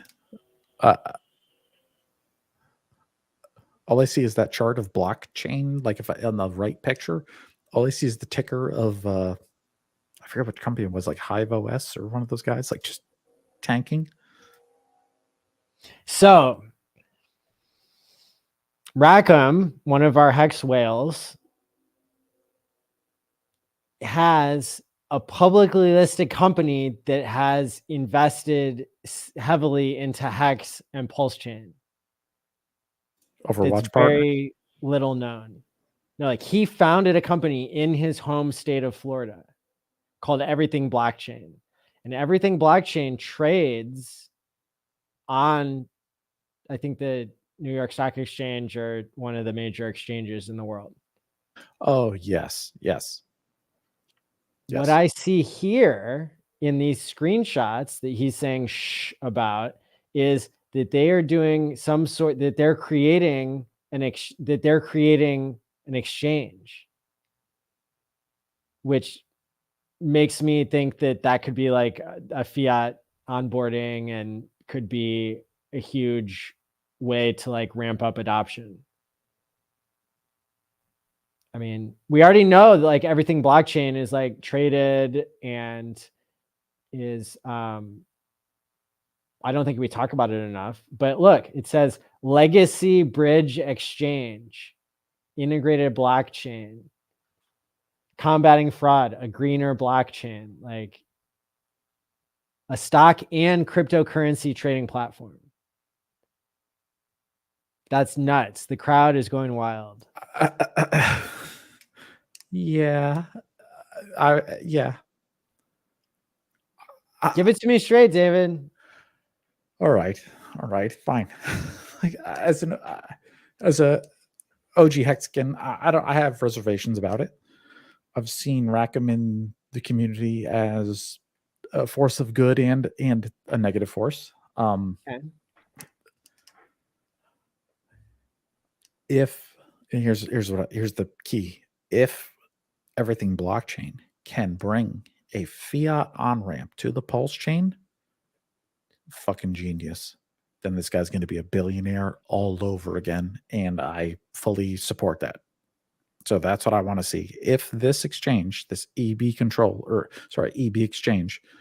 Everything blockchain. if the Everything Blockchain exchange allows me to connect my bank account via wire or ACH to a centralized exchange, which then allows me to buy Pulse chain coins and maybe even other Pulse PRC20 coins, then my God, then that is my new favorite exchange in the world. But that's better would it be? Because if it's nothing else but that, I don't give two shits. And I don't really, I've heard rumors and speculations about Rackham and Overwatch partners, which I will not repeat, but I want to see a fiat on ramp to Pulse. Otherwise, what else is it? You know, that's all I got to say. I mean, I think that they already kind of have like a way for people to buy with their like retirement accounts and shit. Like this is traded, I guess it's OTC, it's not on the NASDAQ or something, but it's like, yeah. And this one makes like sense. a derivative play on Hex and Pulse on the mainstream, yes. It also makes sense from a Pulse chain perspective, because Overwatch Partners, which I believe is a hedge fund that Rackham is a part of, they were one of the largest sacrificers for Pulse chain itself, which I believe is the article you're pulling up. So they will have one of the largest bags of Pulse in existence. So it would make sense that they would open a centralized exchange offering the Pulse that they pre-purchased for cash. Totally. Yeah. Yeah, so they're in the lead position on Pulse X. Was a story that came out in February. I thought Godwell beat him out both times though. Oh, okay. For Pulse Maybe. Chain and like they were number one, but Godwell just came out and smacked them down and be like, "No, man, you're number two. I'm number one." Good job. So it's Godwell number one, and then Overwatch Partners and Rackham number two. Now, there's a little bit of controversy with Rackham, right? He's all buddy with RG3, and I'm friends with RG3. I'm part of Discourse Syndicate. You know, I'm running the validator for Discourse Syndicate for God's sakes. Like, you know what I mean? Like, I'm totally down with those guys. So the only thing that I've heard is Overwatch Partners and Rackham was part of during the Pulse Chain sacrifice and the Pulse X sacrifice, especially. They were the number one wallet associated with dumping and suppressing the price of Hex during both of those sacrifice phases, because they sacrificed and then they had a bunch of Hex left over, and then they just started dumping Hex and dumping it and dumping it, so that way people who sacked after them couldn't earn as much as they did. Yes. So, and that's unfounded. I personally have not done the blockchain analysis. I don't know if it's true. This is all hearsay and speculation on my part. I'm just, you know, regurgitating what I heard. It could be completely lies. I don't know, but it's out there and speculated. So, not that I care, and that's totally legal and fine and part of the game, but just something to keep in mind. It's like, whales aren't your friends. You know what I mean? Like, they don't care about you. They care about whale games, you know? Hex 19 is my friend, but the other whales are. Well, Hex 19 is a lovely guy and both of our friends. And, you know, he's a gentleman and a scholar and a viewer of the show.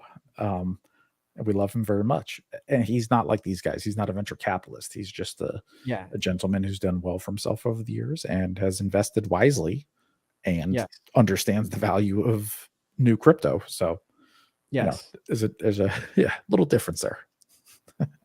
Yes.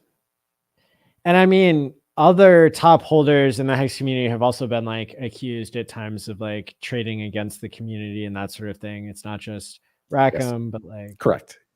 And that's fine. And even if Rackham did trade against community, that's 100% legal and in the game, and that's it's a market, so that's fine. Like if it wasn't him, somebody else was going to do it anyway, so it might as well have been him.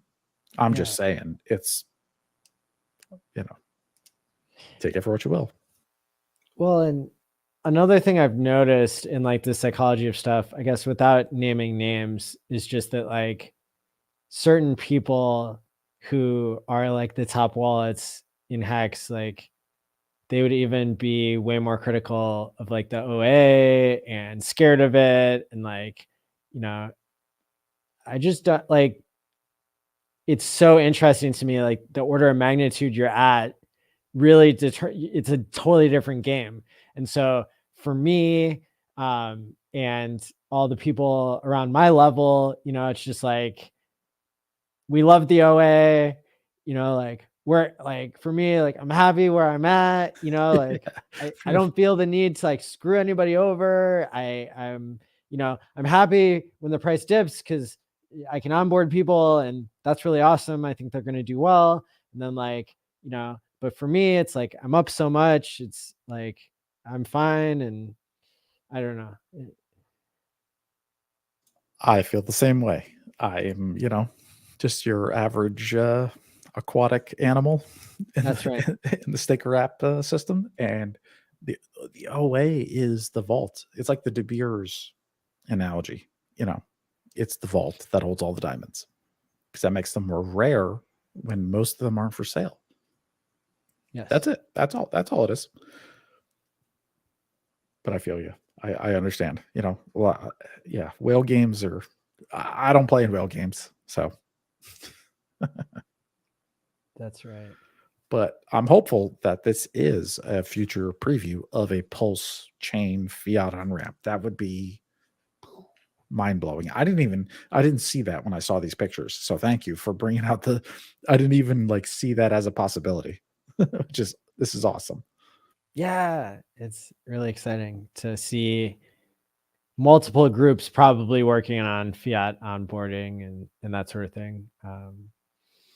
It's really exciting. I was thinking, what was our prediction before, that it was like OKX that might be supporting Yes. Pulse Chain, Yep. and then, you know, everything blockchain seems to be supporting it. And I met such a good, like, I met so many people at the Bitcoin conference that were like all the perfect combination of people. Like, who did I met people from one of the exchanges that staker. I met like the Transact team. Oh, damn. Okay. Yeah, from Transact. Yes. That's one of the biggest fiat to credit card on ramps in Staker app. That it was Transact and Ramp.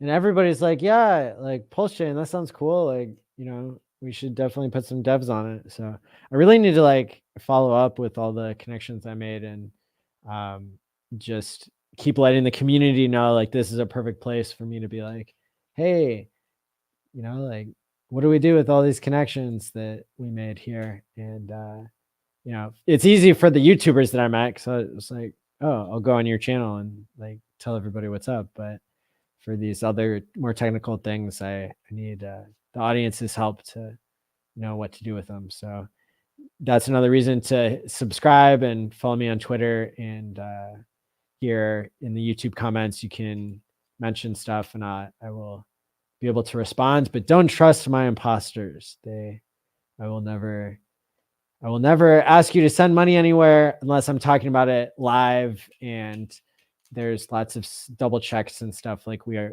doing with Aubrey. Yeah. Now, David, I would love to hear your take on Maximus DAO. Maybe we could argue about that. Sure. Yeah. No, Maximus DAO. Bullish. I watched all the content from I'll call him Mr. Dip Catcher, because that's his YouTube channel. Dip Catcher. He's a longtime Hexican. He invented Maximus DAO. Basically, it's just a smart contract where you pool up a bunch of hex. You put your hex in. You got 14 days to do it. It's running right now. Today's like it was like Saturday, Sunday, Monday. It's like 4 days into 14 days. You got 10 days left. You put your hex in, and you get a Maximus coin in return. And the hex you put in, that gets 5555 into a giant stake. And at the end of the 555 stake, if you still hold your Maximus, or if you have one Maximus, and at the end of the 555 and 15 years from now, you can go and redeem your Maximus. You get the one hex plus all the hex that the T-share mined for that, plus all the Hedron that was mined from it. So it's really just a hex derivative.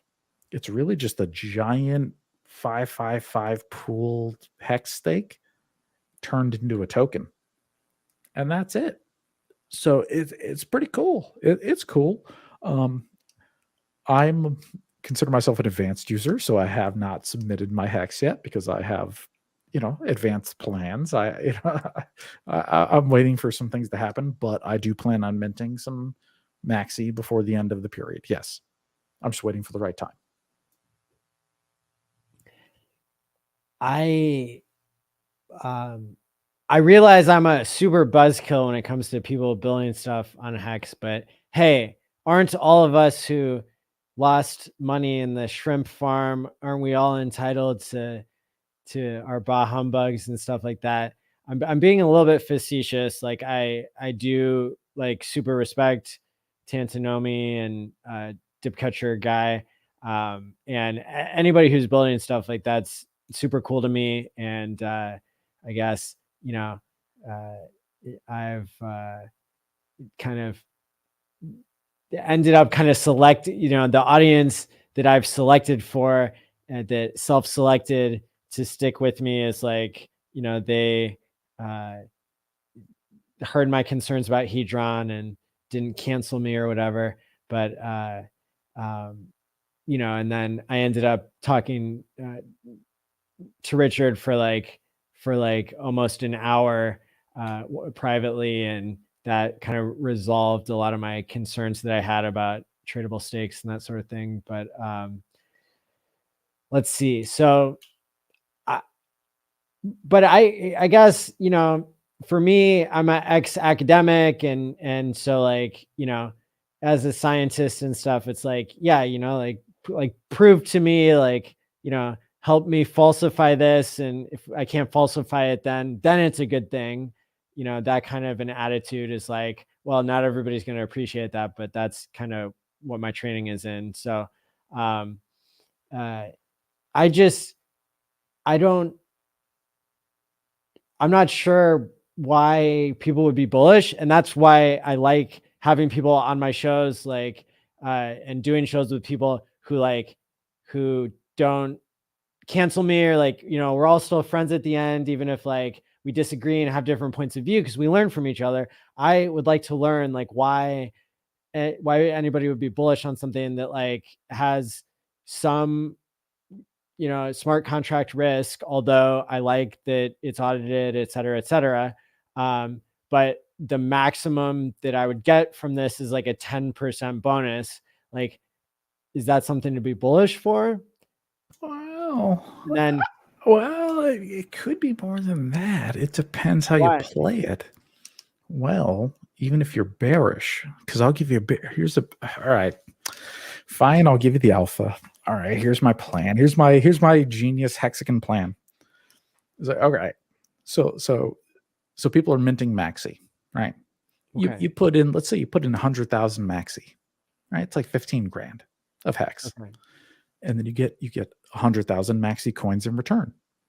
Well, right now those maxi coins are only worth 0.99 of a hex. They're trading at a discount.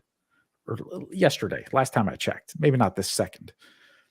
So what I want to do is I've got a bid on matcha.xyz. I have 100,000 hex buy order out for 200,000 maxi. If the price of maxi dips 50% towards trading half the value it costs to mint it, then my wallet automatically buys and I get all the maxi. I get double my money. Because in the end, for every maxi you have, you get one hex back, plus all the hex it earned, plus all the hedron it mined from the shared like pool. Like, because you're right, like Maddie, it does have smart contract risk. This is a game. This is just a game for hexagons. If you've got a fuck ton of hex and you're bored, Maxi's for you, man. Like, it gives you a chance to have a new coin that's backed by hex. It's just a derivative. Like, it's nothing to be scared of, or, you know, you don't have to participate. It's just like Wall Street. It's just a derivative side bet. That's all. But if you play it right, you can make a shit ton of money, man. Like, if you can buy maxi at a discount to your hex, I'll buy 2 maxi for every 1 hex. I'll make that trade with the guy in a week. Oh shit, he lost a lot of money. He lost half his money. And now I have double the maxi. And then I wait a year, and then maxi's up, because maxi's based on the value of hex, and hex is at $1. Also, maxi's 90 cents. And then I sell all the maxi. Well, I just made huge gains. I made double. So it's a derivative trader play. Maxi is for trading minded hexagons who like speculation and who like derivatives. So let me be very clear on that. That's what it's for. I mean, it is for speculation. Like, that's what it is. It's a coin based off of a pooled hex stake. That's all. It's a hex derivative. Okay. It's like the stock market. You know, they make derivatives for everything, you know, mortgages and stocks and this and that. So what's wrong with the derivative based on me and you's favorite asset? Hex. We both love hex. We both know hex is going to go higher in the future. We know it's a great asset. What's wrong with the derivative based on it? And if you hold that derivative for 15 years, you get, I mean, I'm telling you, if you can buy maxi on a discount soon, like 2 to 1, and you hold for 15 years, it's like getting a double on a 15-year hex stake. Okay. And at the expense of, you know, pushing the real price up the primary price because you're cannibalizing the buy pressure. And but as an individual player, you would rather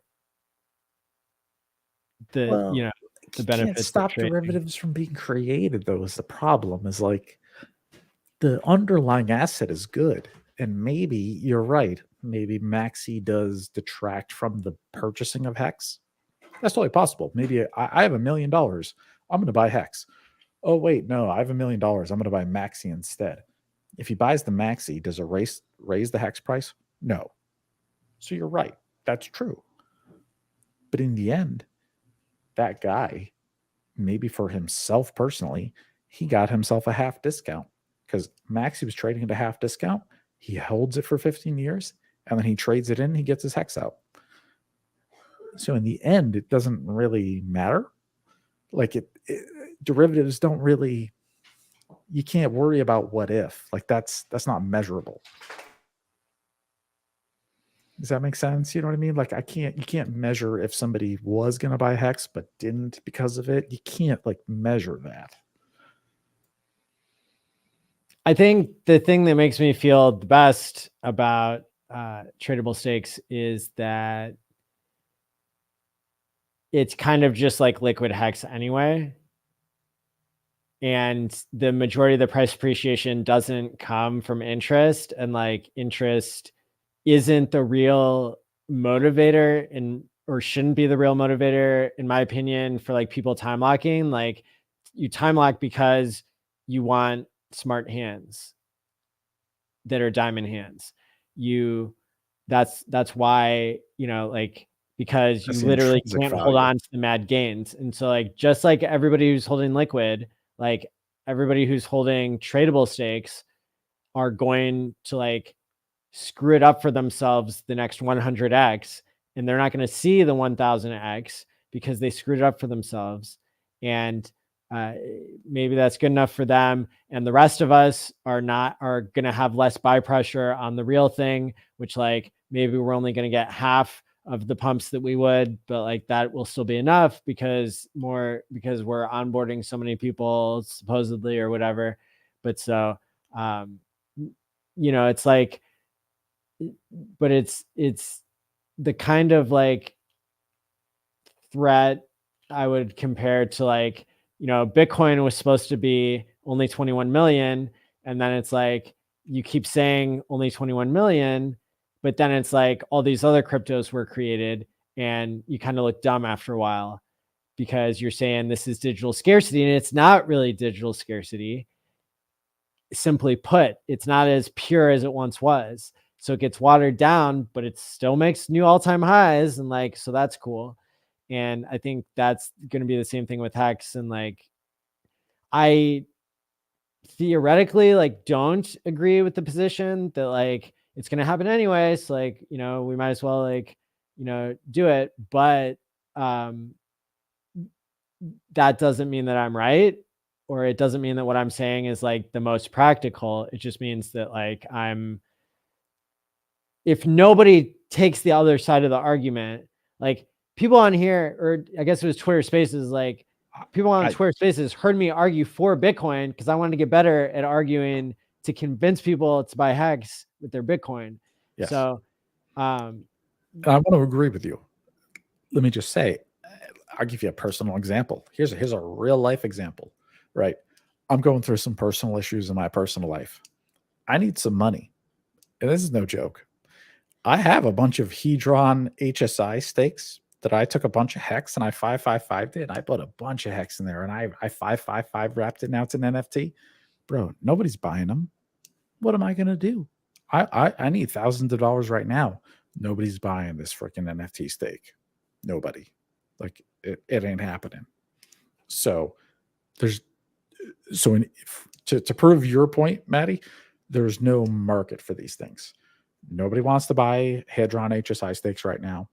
I want money and nobody wants these stakes. Maxi, it's an ERC20 coin, so it's easier to sell because it's in Uniswap, right? You know what I mean? Like it's not an NFT, so it's liquid. So that moves. But even then, the liquidity pools for Maxi are super small. It's just a bunch of people putting on Maxi and Hedron or Maxi and Hex. That's all you can do. You can't trade the US dollar coin. There's no pool for it. So literally right now, you're right. Like even with me doing Hex derivative products, I've tried them both. I have gotten zero value out of them. Zero. You could get wrecked. It could get wrecked.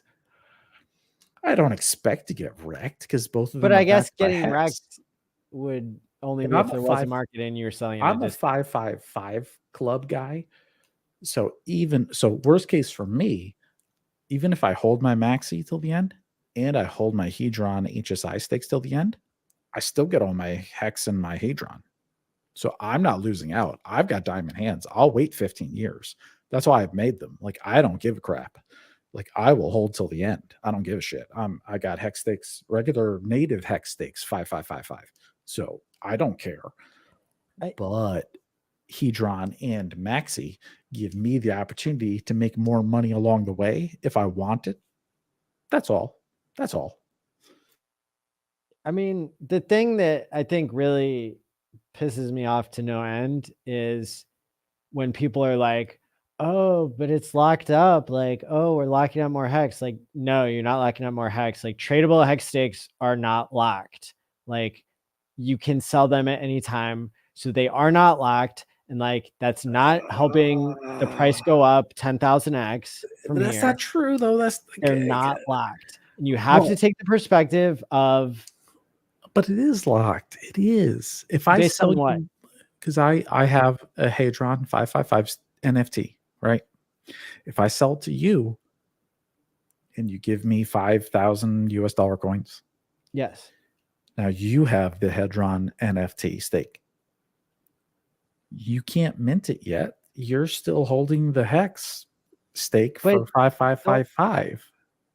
But you transfer the value. That's the only thing that matters. Like you're Well, I literally gave it to just looking. you, but now you have to hold it. Yeah, but like in the old system, you can't do that. In the old system, but in this new system, I made a stake that was mine. I was going to hold it, but now I'm going to give it to you. You're going to pay me, and now you hold it. But that Hex doesn't reach the market. But the buy pressure also doesn't reach the Hex. So like in the old system, like you have to buy Hex to make a T-share. That's the only way you can get it. Well, you true. can't give something else. You're right. So that's what matters for the price. If we talk about like the actual principles of what makes the price of something go up, it's supply and demand.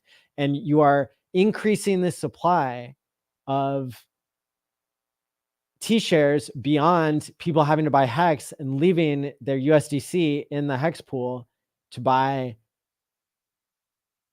the T-shares. So like when you look at like yes, but the actual if I can't sell economics of it all, if I can't, but nobody wants to buy it from me right now, so I'm still holding the Hex stake, so it has no value. Nobody wants it. So you know what I mean? It's still locked up. That Hex is in a 5555 no matter what. But it's tradable, and T-shares are not tradable. You're right. If you had $5,000 and you wanted to buy $5,000 of Hex and stake it, but instead you bought a T-share, the stake from me, you're right. You didn't pump the Hex price. You just bought my stake. Correct. Yes.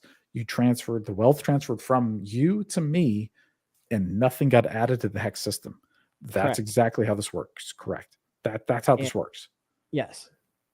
But that's it. And it's just from me to you. That's it. That's not locked in the sense of us in the real, where it touches the real world. In the Hex universe, it's still locked. Yes. Because the blockchain doesn't care who owns it. But like in the real world where value is created and where you can actually buy stuff versus having to hold and getting more price appreciation, like it's the difference between holding up the price and getting paid to do that versus not holding up the price and getting paid to do that. And I'm saying I'm okay with that, but it pisses me off that people don't understand. Yeah. It's one of those gray areas. You're right. Like I'm literally giving my stake to you, and now you're going to hold the Hex price forever instead of me because you paid me out and I'm gone. But I don't have to hold the Hex price up. True. because I can. But I didn't give it have to the next sell the person. hex price So down either. I didn't sell my hex on market, which I was going to do. Instead, I gave it to you, and you carry the torch for me. So does which that is matter? worse because selling it pumps the price for the next guy who's going to convert into a T-share. So like, Oh no, hold on, no. Selling hex makes the price go down, which makes it cheaper. there's for the always next a person to buyer buy. though. Well, true. So when you sell, there's always a buyer. Well, there has. And if Whoa, that whoa, whoa, person whoa, whoa, whoa, puts it whoa, into a T-share, Hex has been down since last September. No, that like that argument doesn't stick. It goes both ways. It's sure I'll sell you my hex share, and I'll never sell it, so the price never goes down. And yes, you didn't buy hex, so the price didn't go up, but they cancel each other out. we're talking about buying T-shares though. And the old system, you have to buy hex to buy a T-share. So, well, what's the difference between hex and a T-share? Hex begets T-shares. It's the same thing. Because tradable T-shares act like liquid hex. But you can't unstake it, man. Like if So- I give so you my here's- Hedron stake, like you can't unlock that. Like you don't get the hex, you just get the T-shares. Yes, I'm giving you T-shares, but you don't get hex. until the end. Here's the way that I explain it that might make sense to more people. It's like, what's the volume of a MetaMask 4-5 T-share? What's the volume? What do you mean volume? Like, there's one trade for 5,555 days. And that's when you acquire it. Like, that's the volume. That's the volume. So I buy 1 million hex and I 5,555 it, which I've done twice on YouTube, right? Okay. That's dope. I remember one. Yeah. I've done it twice. I've done 2 555s on YouTube. And those are native, man. Like those are never getting unlocked. I can't sell them. Those are stuck forever. Right. I did 1 million hex twice. And now it's like with my Hedron ones, they're not near 1 million. They're way less than that. But like if I sell those to somebody on OpenSea, like hex price isn't affected up or down. It's a side market bet. Which I understand your complaint is it reduces the volume, especially on PulseX exchange coming soon. So here's why I will agree with you. Once Pulse Chain's out and once PulseX is the #1 decentralized exchange in the planet, which it will be in 12 months, I swear to God, everybody's going to be on PulseX. You're going to be able to swap all your tokens for less than a penny each. There's going to be buy and burn. There's going to be like liquidity providing and one-sided staking of your PulseX coins is going to be the best exchange ever. That's a fact. That's happening. But I don't, in my opinion, I think side derivatives of Hex, like the Hedron, stuff, it's going to be like less than 5% of the volume, probably less than 1% of the volume of Hex itself. It's a very niche market. It's like, who wants to buy these stakes anyway? Only enthusiasts, only people who already know about it, only people who already want them. So it's really hard, even for me with these Hex stakes that I'd love to sell for cash today. I'd love to have liquidity. Nobody's buying, man. I can't sell these things for anything. So, you're not wrong, Maddie. You're not wrong. And I agree with you. You're not but wrong. Imagine what happens when Hex does a 10x. You will be able to sell those for more than you paid for them. And you would be willing to give them up for a 5x, maybe somebody would. And so they're going to trade a 50% discount or a 10% discount or somewhere in that range. Sure. And everybody's going to be happy except for the people who understand like the higher level of game theory, which is that you're totally screwing over the buy pressure because the volume on those tradable T-shares can be an infinite number of times. Somebody can come in and buy those and trade them because they're not time locking them. They're not time locked. Yeah, it could be.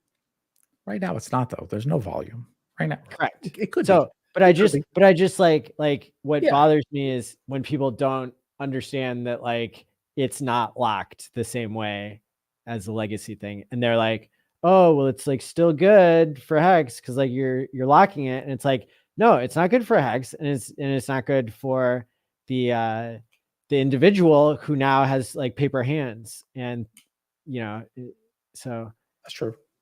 Yeah. But I mean, like, I'm still bullish on Hex, and I don't think it's that big of an issue.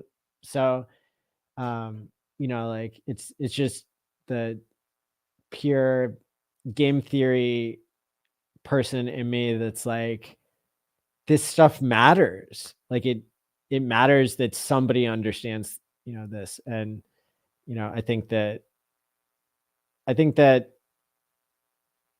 enough people understand it that if I really think hard about like, oh, like this is something I could, that I talk to Richard about, this is something that, I can talk to other people and they get it.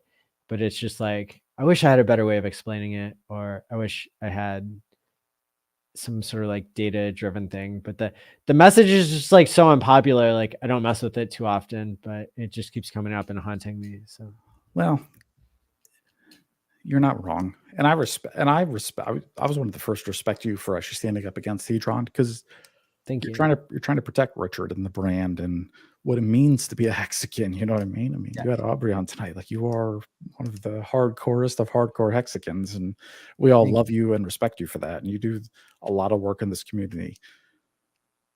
Thank you. And it shows, Thank you. And do these derivative plays have the possibility to have negative consequences? Absolutely. Absolutely. And are they derivative plays on the community? Yes, they are. Is Richard right that they suck mind share from his tickers? Absolutely. That's true. That's why I don't spend a lot of time flaunting them personally. You know what I mean? Like, I don't hate Hedron. I don't hate Maxi. And I've talked about both of them, and I've, maybe I'll like their things on Twitter. Maybe I'll retweet, but I don't go out shilling them all day myself, because it is a derivative play. And the game theory suggests that anybody who buys into this will eventually probably want to promote it if it becomes a significant value to them. And so, like, only if Hex does, though, right? Because Maxi is only going to be worth a lot of money if Hex is worth a lot of money. If Hex ain't worth much, then Maxi ain't worth much. Same with Hedron. If Hex is worth nothing, then Hedron's worth nothing. So Maxi and Hedron are like daughter coins to Hex. They're like half cousins. Yeah, they're like children. They're just like spin-offs. Maybe you don't, it's like Hex is like Coca-Cola. And then it's like, hey, Coca-Cola has this other drink. Do you like Surge? Well, we got Surge. Yeah, I love Surge. Yeah. It's like, it's like other flavors, right? But their main brand is Coca-Cola. That's Hex, and that's Pulse Chain, and that's Richard Hart. But then it's like, hey, if you like our other soda, maybe you'll like these other like side sodas we dabble in the back. It's for connoisseurs and advanced users only. I will say that too. Like MaxiCoin, advanced users only. It's for traders and it's for speculators. If you're not a trader, don't get into it, man. Don't touch it, because it's going to fluctuate. Sometimes it's going to be worth more than a Hex. Sometimes it's going to be worth less. And you got to pay attention, and you got to buy and sell at the right times. So it's a speculator's game, which Hex is against. You're supposed to lock your coins, stake them, and save for your future. Delay gratification. And, it's better than a 401k. That's what Hex is. Like, fuck a 401k. If you want to save for your future, buy Hex every week with your paycheck. $200, $300, $500, whatever amount you save for yourself, instead of wasting on a 401k, you can put into crypto. That's what you should do. I still think people who put $200 into Hex now will be very wealthy in the future. Absolutely. It's a 10x to $1. Maybe a little like a 8x. But like, we're at 12 cents today. Every dollar you put in today, you'll get 10x on the way to $1. Sounds great to me. Totally. And, you know, you're getting interest along the way, and, you know, maybe you fat finger and I do a didn't even count 15-year that. stake instead of a 10-year stake. And then you, Ooh, baby. Then you get that extra 25x. all that massive compound interest that really takes off at that point. Yeah, I think like I'm still super bullish on Hex, not just because I have it, but because it's designed so well, and because the game theory just really rocks so much. I get, but like, all right, so here's like the other thing I've been thinking in the back of my head about like this Maxi thing, because it's like going on right now, but like, doesn't that suck for Hedron that like all the Hedron's gonna get like released all at the same time and everybody's gonna dump it like at that moment? So like having that Hedron is like it'll be like the price of a Hedron will go down in anticipation of all that Hedron coming onto the market, and it just seems like I a didn't huge even think about that. dump event. I was thinking about Maxi from a very selfish perspective, because that's a great, I didn't even think about that. At the end of the Maxi 5555, when everybody turns in their Maxi and they get their Hedron and Hex, they're going to dump. That's a great point. I didn't even think about that. Where I came from was my biggest complaint with Maxi is I don't get my Hedron until the end of my 5555. So why wouldn't I either just make a regular Hex stake now, and I can mint my Hedron every day, or I can make a HSI stake and I can mint my Hedron every day? Why would I want to lock up my Hex and Hedron for 15 years? So in my opinion, it's actually a bigger risk to the people who mint their Maxi and put in their Hex. You don't even get your Hedron till the end anyway. What if you want your Hedron sooner? You're fucked. So there is a loss to doing Maxi. Like you are giving something up. You're giving up your Hedron. That's a great point. I'll take like, then, because we're actually talking about this like reasonable people, I'll go against myself here and just say, I mean, if you're a super long-term thinker in Hedron, and you know, it's like, is Maxi the only way to like really time lock your Hedron? I mean, no. Like, is that I mean, okay. if you want Hedron now, I would actually just stake your Hex now, either native regular Hex stake or a Hedron HSI stake. Do it right now, because the Hedron or the Maxi bonus won't be for 10 more days. So you could lock into your Hedron bonus now. That's a good point, but like that'll give me an extra 1x. But like what I'm saying is like, let's assume that I have paper hands, and let's say like Hedron would do 100x, which I don't know if it ever would, but like let's just say it'll do 100x. So like my like sucky paper hands would like sell my Hedron at a 10x, but Maxi is the only tool I have right now to not allow myself to sell the Hedron. And so it's like you're in this rare class of people that if you can survive that dip that happens at this like huge selling event at the end. I mean, what if Hedron is done 100x at the end? But I guess the way that you could access, so it's not, you're not really locking yourself out, because let's say that Hedron makes a big move, then you could sell the Maxi token and like cash out the liquidity of both the Hex and the Hedron, because it's trading now at a higher value. Maxi token's trading at a higher value than Hex is. In theory. That's the premium. Yes, that's when Maxi's in a premium. If Maxi is worth more than the Hex plus the T-shares plus the Hedron, you're right. You could sell it at a premium. If it's not, you sell at a discount at a loss. But Maxi is the only tool that forces you to hold your Hedron for 5555, because you can't get your Hex out and you can't get your Hedron out. Which is what I was thinking, but really you can get it out in the sense that you can sell it to somebody else. And well, yeah, but then you give it up, but then you lose it. Yeah. Yeah, so it's not like, so it doesn't solve the paper hand problem is Right. what I was hoping it would. But It's kind of cool. it is kind of cool. It's kind of cool. It's kind of cool. Max is kind of cool because it does delay even the Hedron. You can't even sell that. You can't sell anything except for your Maxi. But if you sell that, you get nothing at the end. So the real, I mean, in my opinion, here's the real play. If you're a freaking big brain genius, 555 like glutton like me, you're just gonna buy Maxi. Just buy Maxi, especially when it's on discount, cheaper than a Hex plus Maxi price, or sorry, plus Hedron price. You're just gonna acquire Maxi because then 15 years from now, maybe I've got fucking 100 million Maxi that I bought for fractions of a penny. Wait, that's almost the entire supply. Well, it is today. Well, I mean, today there's I don't know what it's at today. It's a couple million. Maxi will be. I also want Maxi to hit 150 million Hex deposited because then you get to maximize the bigger pays better bonus. So hopefully they'll get that extra 10%. Because that's what's cool too. Is it's like you could make a 5/5 stake with your Hex Mal, or you could buy Maxi, which already has the bigger pays bonus plus 10% built in. So in theory, you can get 10% more Hex on a 5/5 if you hold it. Yeah. I'm already being quoted out of context. I love it.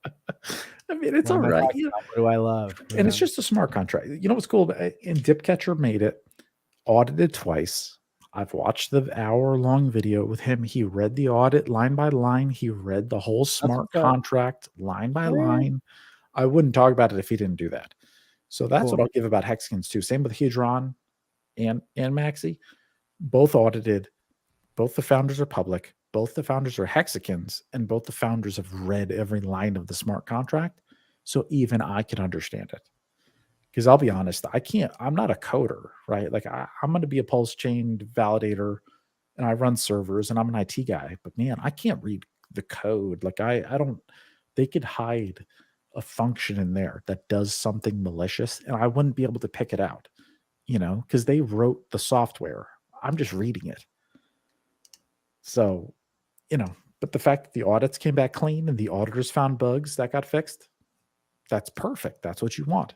So it's bullish. They're just fun toys. I mean, it's not, is Maxi going to make you rich? No, no, it depends on Hex. It's just a derivative. Well, Dev Ruth and I are going to make something at some point where,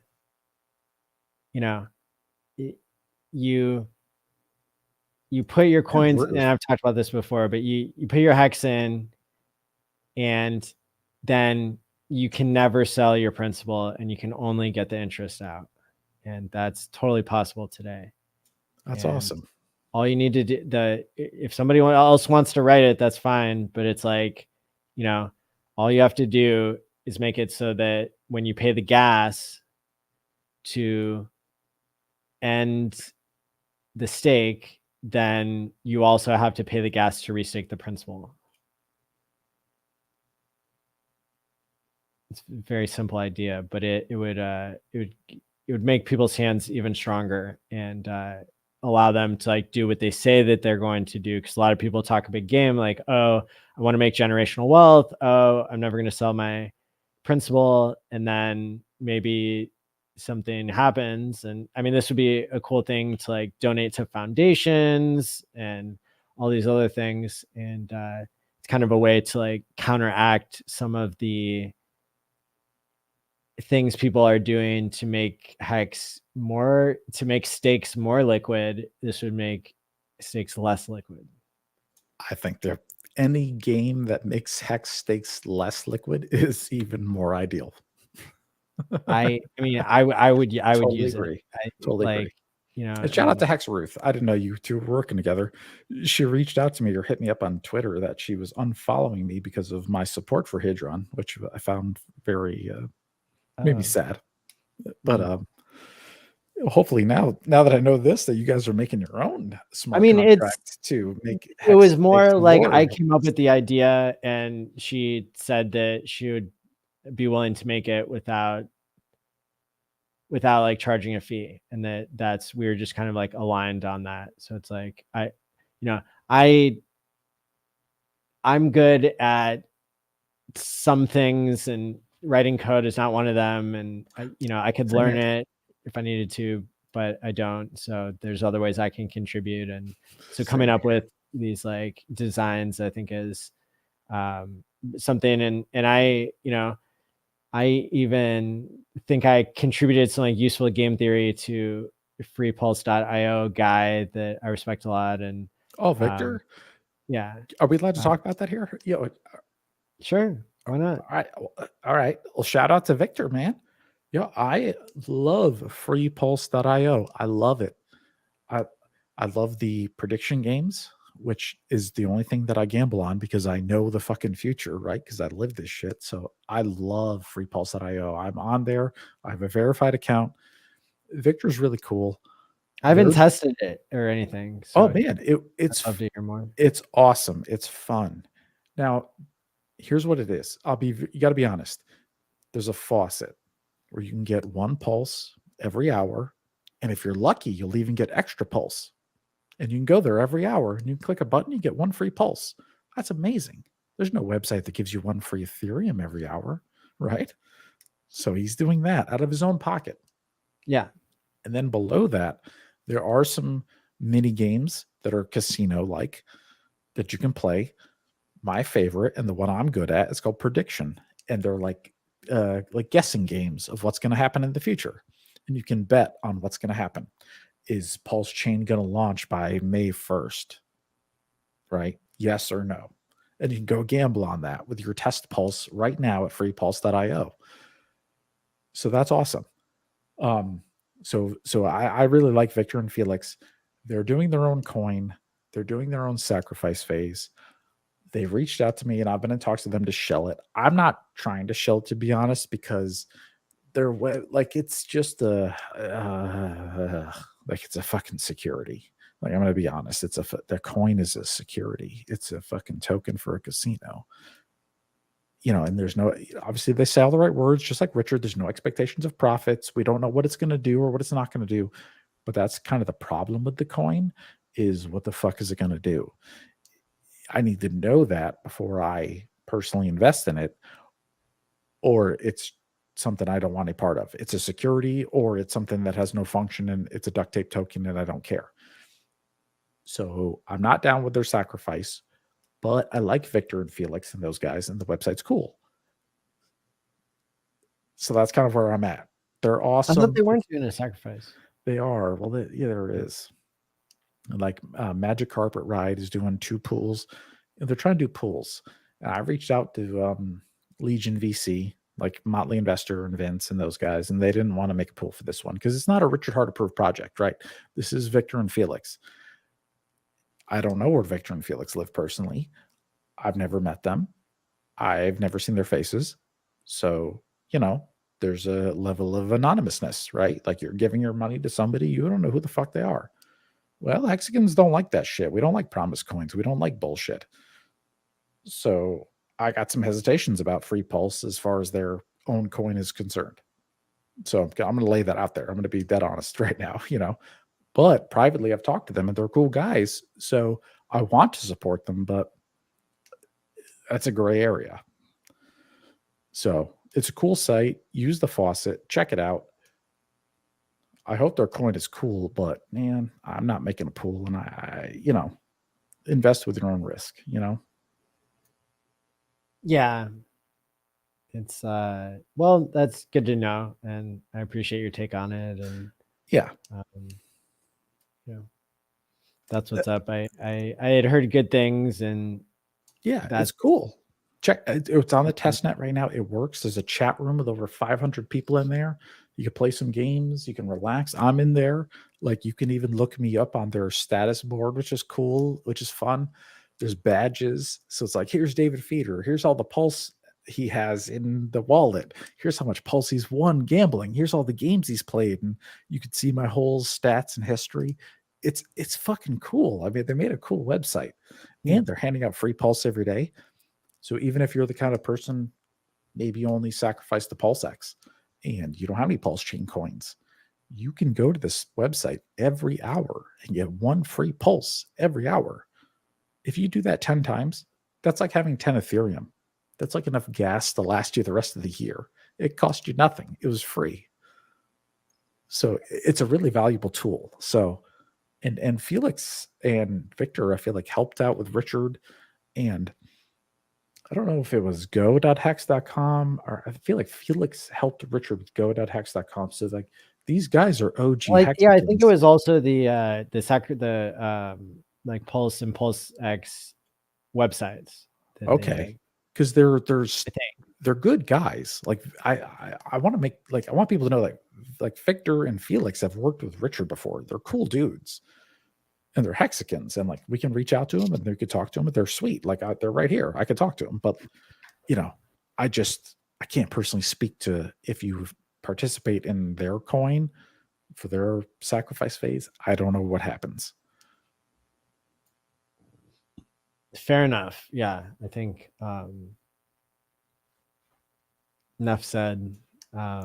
And we'll, you know, a lot of these people will keep following and find out how it goes. And, you know, everybody has their own level of like risk tolerance and that sort of thing. I think that it's easy in this world of so many coins and so many opportunities. I think it's very easy for people to kind of like not believe how much more Hex could go up and overestimate like how much other coins could do well, when really, you know, what is the game theory behind it. That's part of the reason why we have this show. I'm going to put this on the screen again, is like, you know, how much farther can Hex go? Well, its design's better than Bitcoin, and still got a huge ride up to even do what Bitcoin did. So that's a good one. Yeah, because that's the thing, is there's going to be a lot of shiny new coins and a lot of shiny new objects on Pulse Chain. And my fear is a lot of people who sacrifice, they're going to spend their, you know, hard sacked Pulse and Pulse X coins on things they shouldn't. You know, there's going to be a lot of meme coins. There's going to be a lot of scams. Pulse Chain, when it comes out, is going to be literally the definition of the Wild West, right? You know what I mean? Like this is cowboy country. Like if you ain't a pirate and you ain't smart, and if you don't know what to expect out here, you're going to get eaten alive. You know, people are going to do everything they can to part you with your pulse. So just be wary, you know? For sure. And even as far as gambling and like the games on freepulse.io, it's like, personally, I stick to the prediction games. Why? Because it's a yes or no decision. There's a time limit and I know the answer, right? Like I love it because it's like, will Richard Hart talk about calling the Bitcoin top in 1 minute in the first minute of his next stream? Well, that's cool. I gambled on that. I said no. I said he wasn't going to say that in like 60 seconds. And I was right. And I made a fuck ton of pulse. And that was awesome.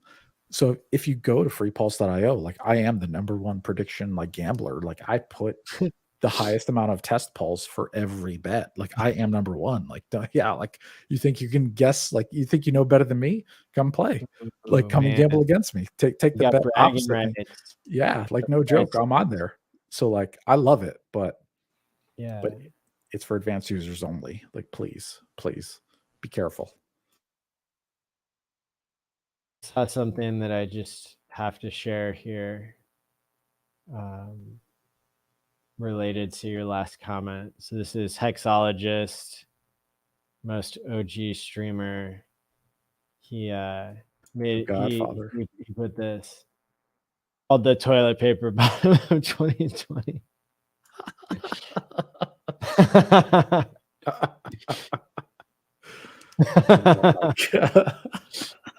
I love Hexo. Oh my God. How ironic that Hex was the most appreciating asset of all of 2020. That's right. Hex went from the lowest to the highest of 2020, period. Any asset, any chart, period. Absolutely. Oh, that's awesome. And, here we are. So we've, RIP for all the people who, sold their hex on a double, on a double, on a double, on a double, on a double, on a double, on a double, on a double, on a double, on a double, on a double, or on a double, and did not time lock. So yeah, totally. Yep. And even myself, people, even to this day, like I still get DMs from people who see my original video and they're like, yo, Dave, you're retarded. You sold all your hex and paid off your student loans. And I like, I told them, I was like, that wasn't like all my hex, yo. Yeah. Like that wasn't all of it, man. I didn't sell it all at a penny, man. Like that was just a portion that I saved for that purpose. That was just a portion. Yes. So I just want to put that out there again because I still get that to this day. Yeah, stop messaging David, everybody, like about that at least. Like, I still have hex. Like, leave him alone. 99% of my net worth is still in hex, I promise. Literally are the only person to make 2 million hex stakes live, and people are still messaging you like, bro. Like what? Like why would you still be making so much hex content? I don't know. It's like, hey guys, I sold all my hex, but I'm here to show. Yeah. Dude, I don't know. Oh man. And even Pulse Chain, man. Like, for that, I'm a validator. I just bought some. I can't talk too much about it, and I want to so bad. I'm so like I want to talk about it, but don't. I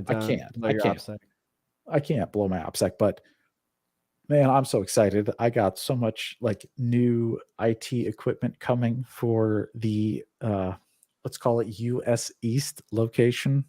Oh man, dude, I'm so pumped, dude. Like firewalls and batteries and servers and this and that, all this gear and equipment. Because once Richard was like, yo, man, like we're pretty much ready in like 5 weeks, 6 weeks minimum, like, at the earliest. Like, yes. Like, so boom, I went online, I ordered everything I need for one of my locations. So I'm so excited. I can't wait to get it and set it up. It's going to be awesome. Yeah. Yeah. Oh yeah. Now, fair warning to everybody, delegating your pulse is not going to get you rich, right? We're not going to, in the beginning, we're not going to make a lot because even on the test net, it's not a lot of pulse. It's not, it's like one pulse every couple days. So not so great, but in the future on Pulse Chain, once the blocks are full, just like Ethereum, and it's full usage, and maybe you're paying a nickel or a dime for a swap or to send or something, and you're like, damn, like man, like a dime, like really, Pulse Chain, you're gonna charge me a dime right now to send this PRC20. Once that happens, then you're going to be happy that you delegated all your pulse to a validator, because then we're going to be making fees, and then it's going to be many pulse per day, and pulse will be hopefully a cent or somewhere near 1 penny at that point, and then it'll really kick in. So it'll take a couple years, but validating and delegating, it's going to take a little time, but in the end, it's going to be worth it.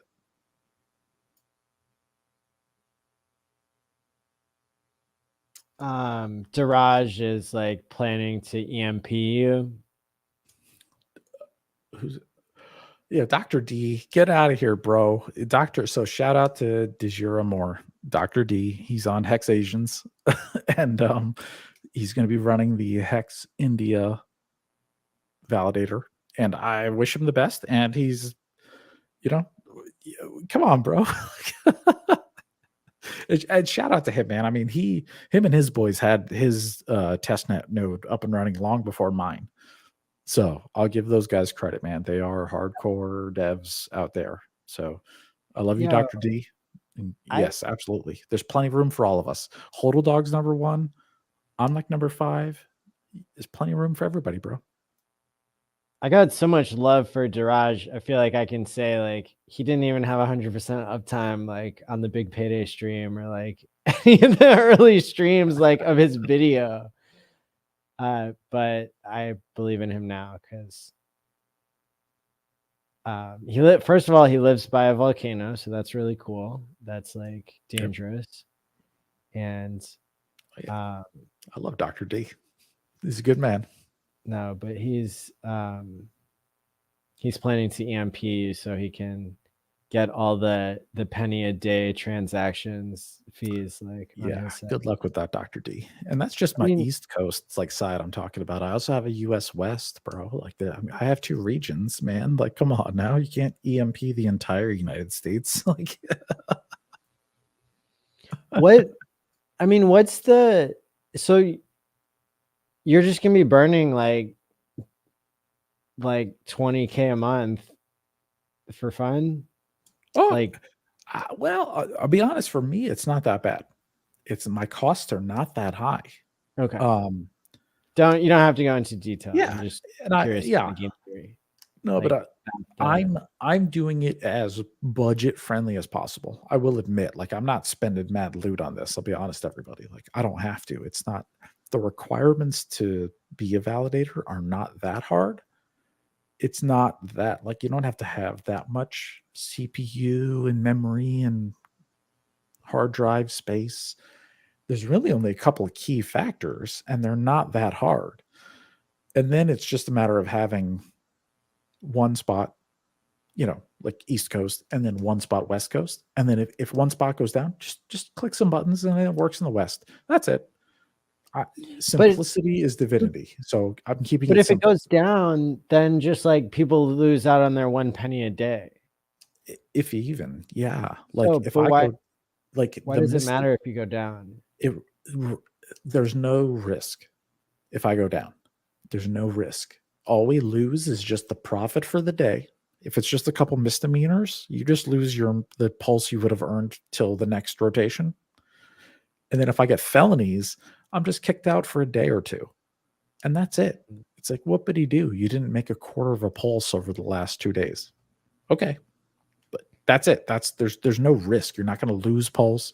Nothing gets removed from your wallet. You just don't make as much. So that's it. But I am prepared with 2 locations. I have 2 locations ready. I have East Coast and I have West Coast. And I'm going to mirror the hardware on both sides. And I'm prepared for that. But, like, yeah, there's no risk. You don't lose anything. Voting for a validator is like, you just pay a little gas to make your vote, and it's free. You get free money forever. That's it. It sounds very altruistic, but that's what proof of stake is, kind of. Is like, these people have a huge stake in the system, and so they're going to protect proof of stake. And, yeah.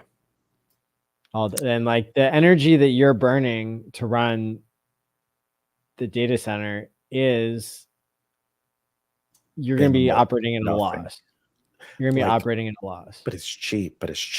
Like, compared to Ethereum mining or Bitcoin mining or any other chain, even like Binance Smart Chain, I bet you I'm going to run my validators more electronically, efficiently than any other chain. Period. It's minimal. It's nothing. Yeah, dude. It's okay. Well, that's nice. We can quote that. Like, that's going to be something like we can even put in like the marketing in the future when they're like Pulse Chain, literally greenest fucking blockchain out there. I guarantee it. I'll show you. Like, even for my setup, like, you'd be shocked. Like, a couple kilowatts. I was actually talking to somebody today who's like a super lay person, and barely even knows what a mutual fund is, but they were asking about like how they could make investments that would help the environment, and they were asking a little bit about crypto, and I was like, yeah, I was explaining like catching double spends is something I can do on an Excel spreadsheet that takes virtually no energy, versus what the blockchains that are popular have been doing is this proof of work stuff. So it was this is something that people care about, and more people will continue to care about it. And so I think it is a super important part of the marketing is like, do you want to do blockchain and not screw up the environment all at the same time? Like, welcome. Yeah. We've got it. We've got it. Do you want the greenest blockchain ever? Like literally, like I can run this for kilowatts. Like give me 5 kilowatts per hour, and I can run a location for Pulse Chain. No problem. Give me 2 of them. It's called 10 kilowatts an hour, and I'm one of 33. So 33 There, times a couple kilowatts per hour. dude, Ta-da! Like it's there are nothing. hexagons that could run a bicycle and generate that much electricity. Correct. Or one Like, hexagon could pay that right now for like a couple G's. You just be like, it's a couple grand on my electric bill. Boom. Here's all the kilowatts to run the Pulse Chain for a whole year. You could do any one of us could do that like that. I think we should all set up an exercise bike that like feeds into the computer system and like literally generate the electricity ourselves. I wish more people at home had solar panels on their house that fed back into the grid and they got paid for their own electricity. That would do the trick just That's fine. We could literally mathematically prove that just hexagon solar panels more than cover the Pulse Chain like times 1,000. What about like a hamster on a wheel, like generating electricity? He might have a hard time with the Pulse Chain. It's a little more than that. All right. Well, a little more than that. But like 100 people on a bicycle, like 100 bicycles, like, you know, all strung out. Really good to market. That would run the Pulse Chain all day. If there was 100 people pedaling all from day, like one Planet Fitness. One Planet Fitness would power the Pulse Chain every day. People need like metaphors like that are accurate. Like they need. I like that one. That's about right. That's about right. Yeah. That's cool. Yeah. It's like 10 kilowatts times 33. So call it 333 kilowatts per hour. Yeah. What's that? I mean, it depends on how, like the average American house is probably like 1 or 2 kilowatts an hour. So it's like, you know, it's like 150 houses. Like it's not like insignificant, but like it's like one data center. It's like one data room for a large company. Like that's all we need. Like even what you see behind me in this picture that I took from Google, see this whole like rack and this whole row, dude, we could run the Pulse Chain on way less. I'm only building a half a rack. I'm building like half one of these down. That's it. That's all I have at one location, and I have 2 locations. That's it. You don't need much. That's cool. There's one other thing I want to show people. I wrote an article this week that is painfully basic, but it had to be done. So here you go, everybody. This is my article, How to Buy Hex in 2022. I realized there were people contacting me who like were asking me the same questions, and of course, I built tshare.app to like do all this automatically, and you just go to the website and it does it for you. But some people want like written out instructions. So I mean, you can find this at my blog, maddieallin.medium.com, and I'll paste it into the chat here. But if people want a walkthrough on how to do this and you don't want to waste your time, this has lots of cool links to go to Coinbase and Gemini and give some details, like all the little details I would give somebody if I was talking to them. It's got some screenshots in here of how to do this, how to copy your public address, and that way you can put your ETH from Coinbase into your MetaMask and leave a little bit of your ETH there so you can do the swap and do the stake, and yeah, just all the stuff you need to know. Then it's got a playlist of like what is Hex and just all the goodies you'd expect from a nice short onboarding article. No, I feel like Hex is one of the most well-documented cryptos out there, right? Like there's so much high quality videos, reading, tutorials, like everything, pictures of Hex and how to get Hex and how to do it. It's Oh man, anybody who knows how to like use the internet on a basic level, they should be able to figure it out pretty easy. That's awesome. I love it. Yeah, I like I said, I mean, I wouldn't have It's done good. this if there weren't people messaging me being like, "Oh, I'm stuck," or "I need help," and stuff like that. So Yeah, onboarding was- is tough. It's hard work. So the more we can scale it, the better. yeah. I mean, More going back to Rackham, we can- I hope that Rackham does complete their exchange, and then Staker app can get an API call to that exchange, and then it's all literally in one app. And then literally in Staker app, you can go from bank account cash to Pulse Chain to Hex. Imagine Sweet. that. Like that's the dream. Hopefully, I mean, eventually somebody's going to figure out this cocktail. dude, T-Share app, T-Share.app, you can go in one app and do everything. You can go from your bank. You can go from freaking Apple Pay, dude. You can go from Apple Pay to T-Shares in like 2 minutes. That's So, impressive. but like nobody cares because I don't want to monetize it. So it's fine. But That's the double-edged sword. Because otherwise, because you're an OG Hexagon trying to spread the truth and do what what's right for the community. So you're not out there shilling your own products or trying to make fees or make a product or do this or that. So yeah, that's hard. It's hard to onboard when you're trying to just promote the community overall.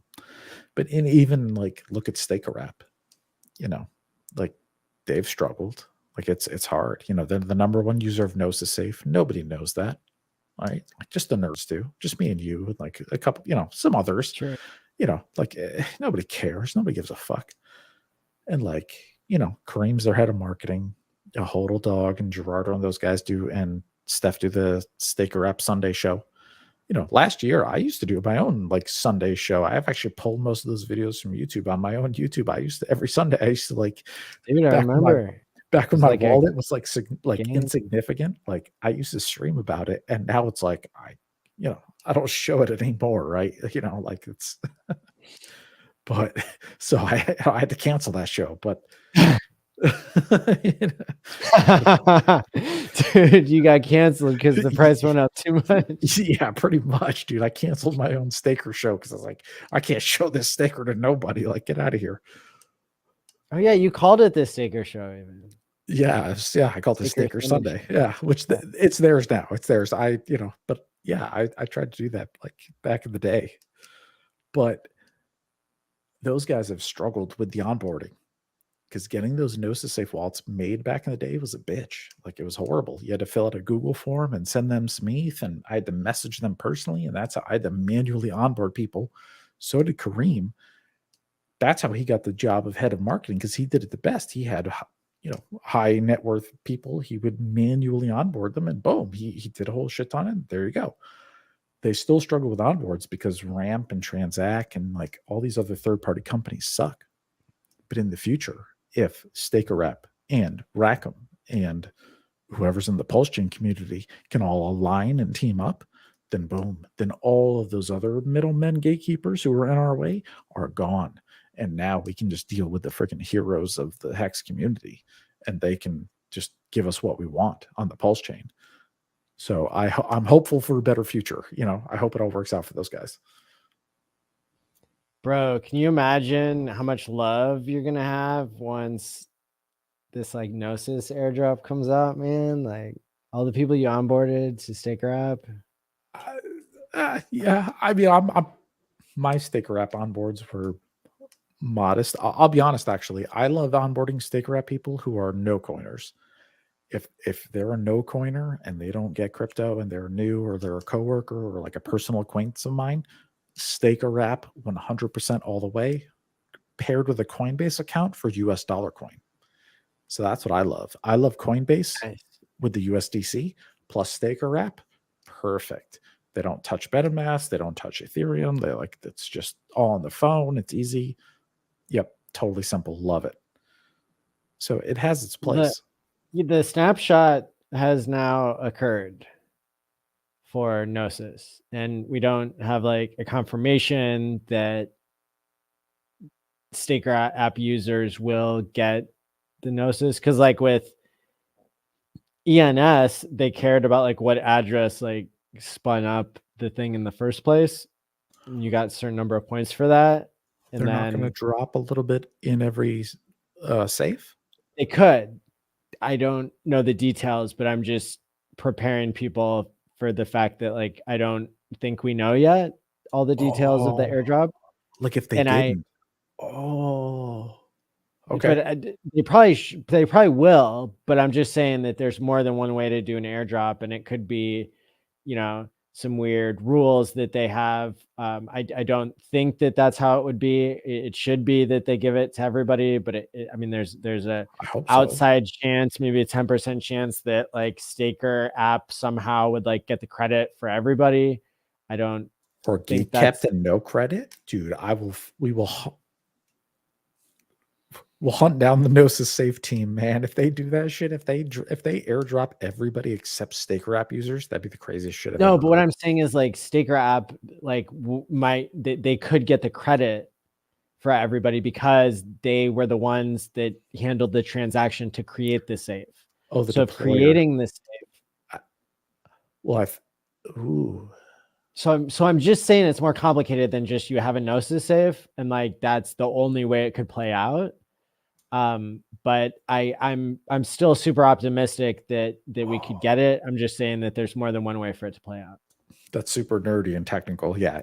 Is the deployer of the Gnosis Safe smart contract the one who gets the coins, or is the owner wallet of the Gnosis Safe contract that gets someone? Look, yep, I got you. This is exactly how it played out for ENS, and for like Lily Grace's .eth, I bought it for her and then transferred it to her, and like somehow I got like 0.01 ENS, and I haven't been able to check like how much she got, but it's like I think that she is going to end up getting like a huge chunk that would be almost as much as you'd get for just being the person who created it and held it. But there was this weird thing, and I just see some sort of similarity there on the technical level, which is why I just want to point out that we don't know exactly what the rules are for the Gnosis Safe, but like I'm like super freaking pumped because I went through all like right before they announced this, I went through and I followed David's video like a week ago, and I went through and I dug into all my Gnosis safes and did a transaction to claim my Hedron, and that positions me a little bit better than I would have been for having done transactions in that Gnosis safe myself. But that's why I'm saying, like, David, there might be some weird twist on this and you get like an insane amount of love because you are the reason I interacted with my Gnosis safes more recently. Thank you. It was all because of Hedron, right? Like, same with me. I was like, hey, I've got Staker app. So does my old lady. So does all my friends and family. We all want to claim Hedron for free, right? Let's lock in that bonus on this airdrop. Cool. I had never used Gnosis safe.app or whatever. That's not the right address, but there's a website for Gnosis Safe. It has its own interface. You have to plug into other websites using it. It's its own Ethereum wallet. It replaces MetaMask. So I don't want to claim any credit. It wasn't me. I didn't, What do you mean? You made the video that I followed. I went over it like 3 or 4 times. PDF tutorial, and like I just read the PDF and I was like, oh shit, I can make a video on this. Let me just do it live. And I recorded it while I read the PDF. That's all. So awesome. Disclaimer, like it's all, a lot of people message me with like they can't figure it out and they can't follow my tutorial, and I wish I could save everybody, but even I, like Richard, it's like, I can't help you all. I'm sorry. You have to watch the video and do your best. Like, it's all I can do is just make a video and give it to everybody. You know, I can't Yeah. help everybody one by one.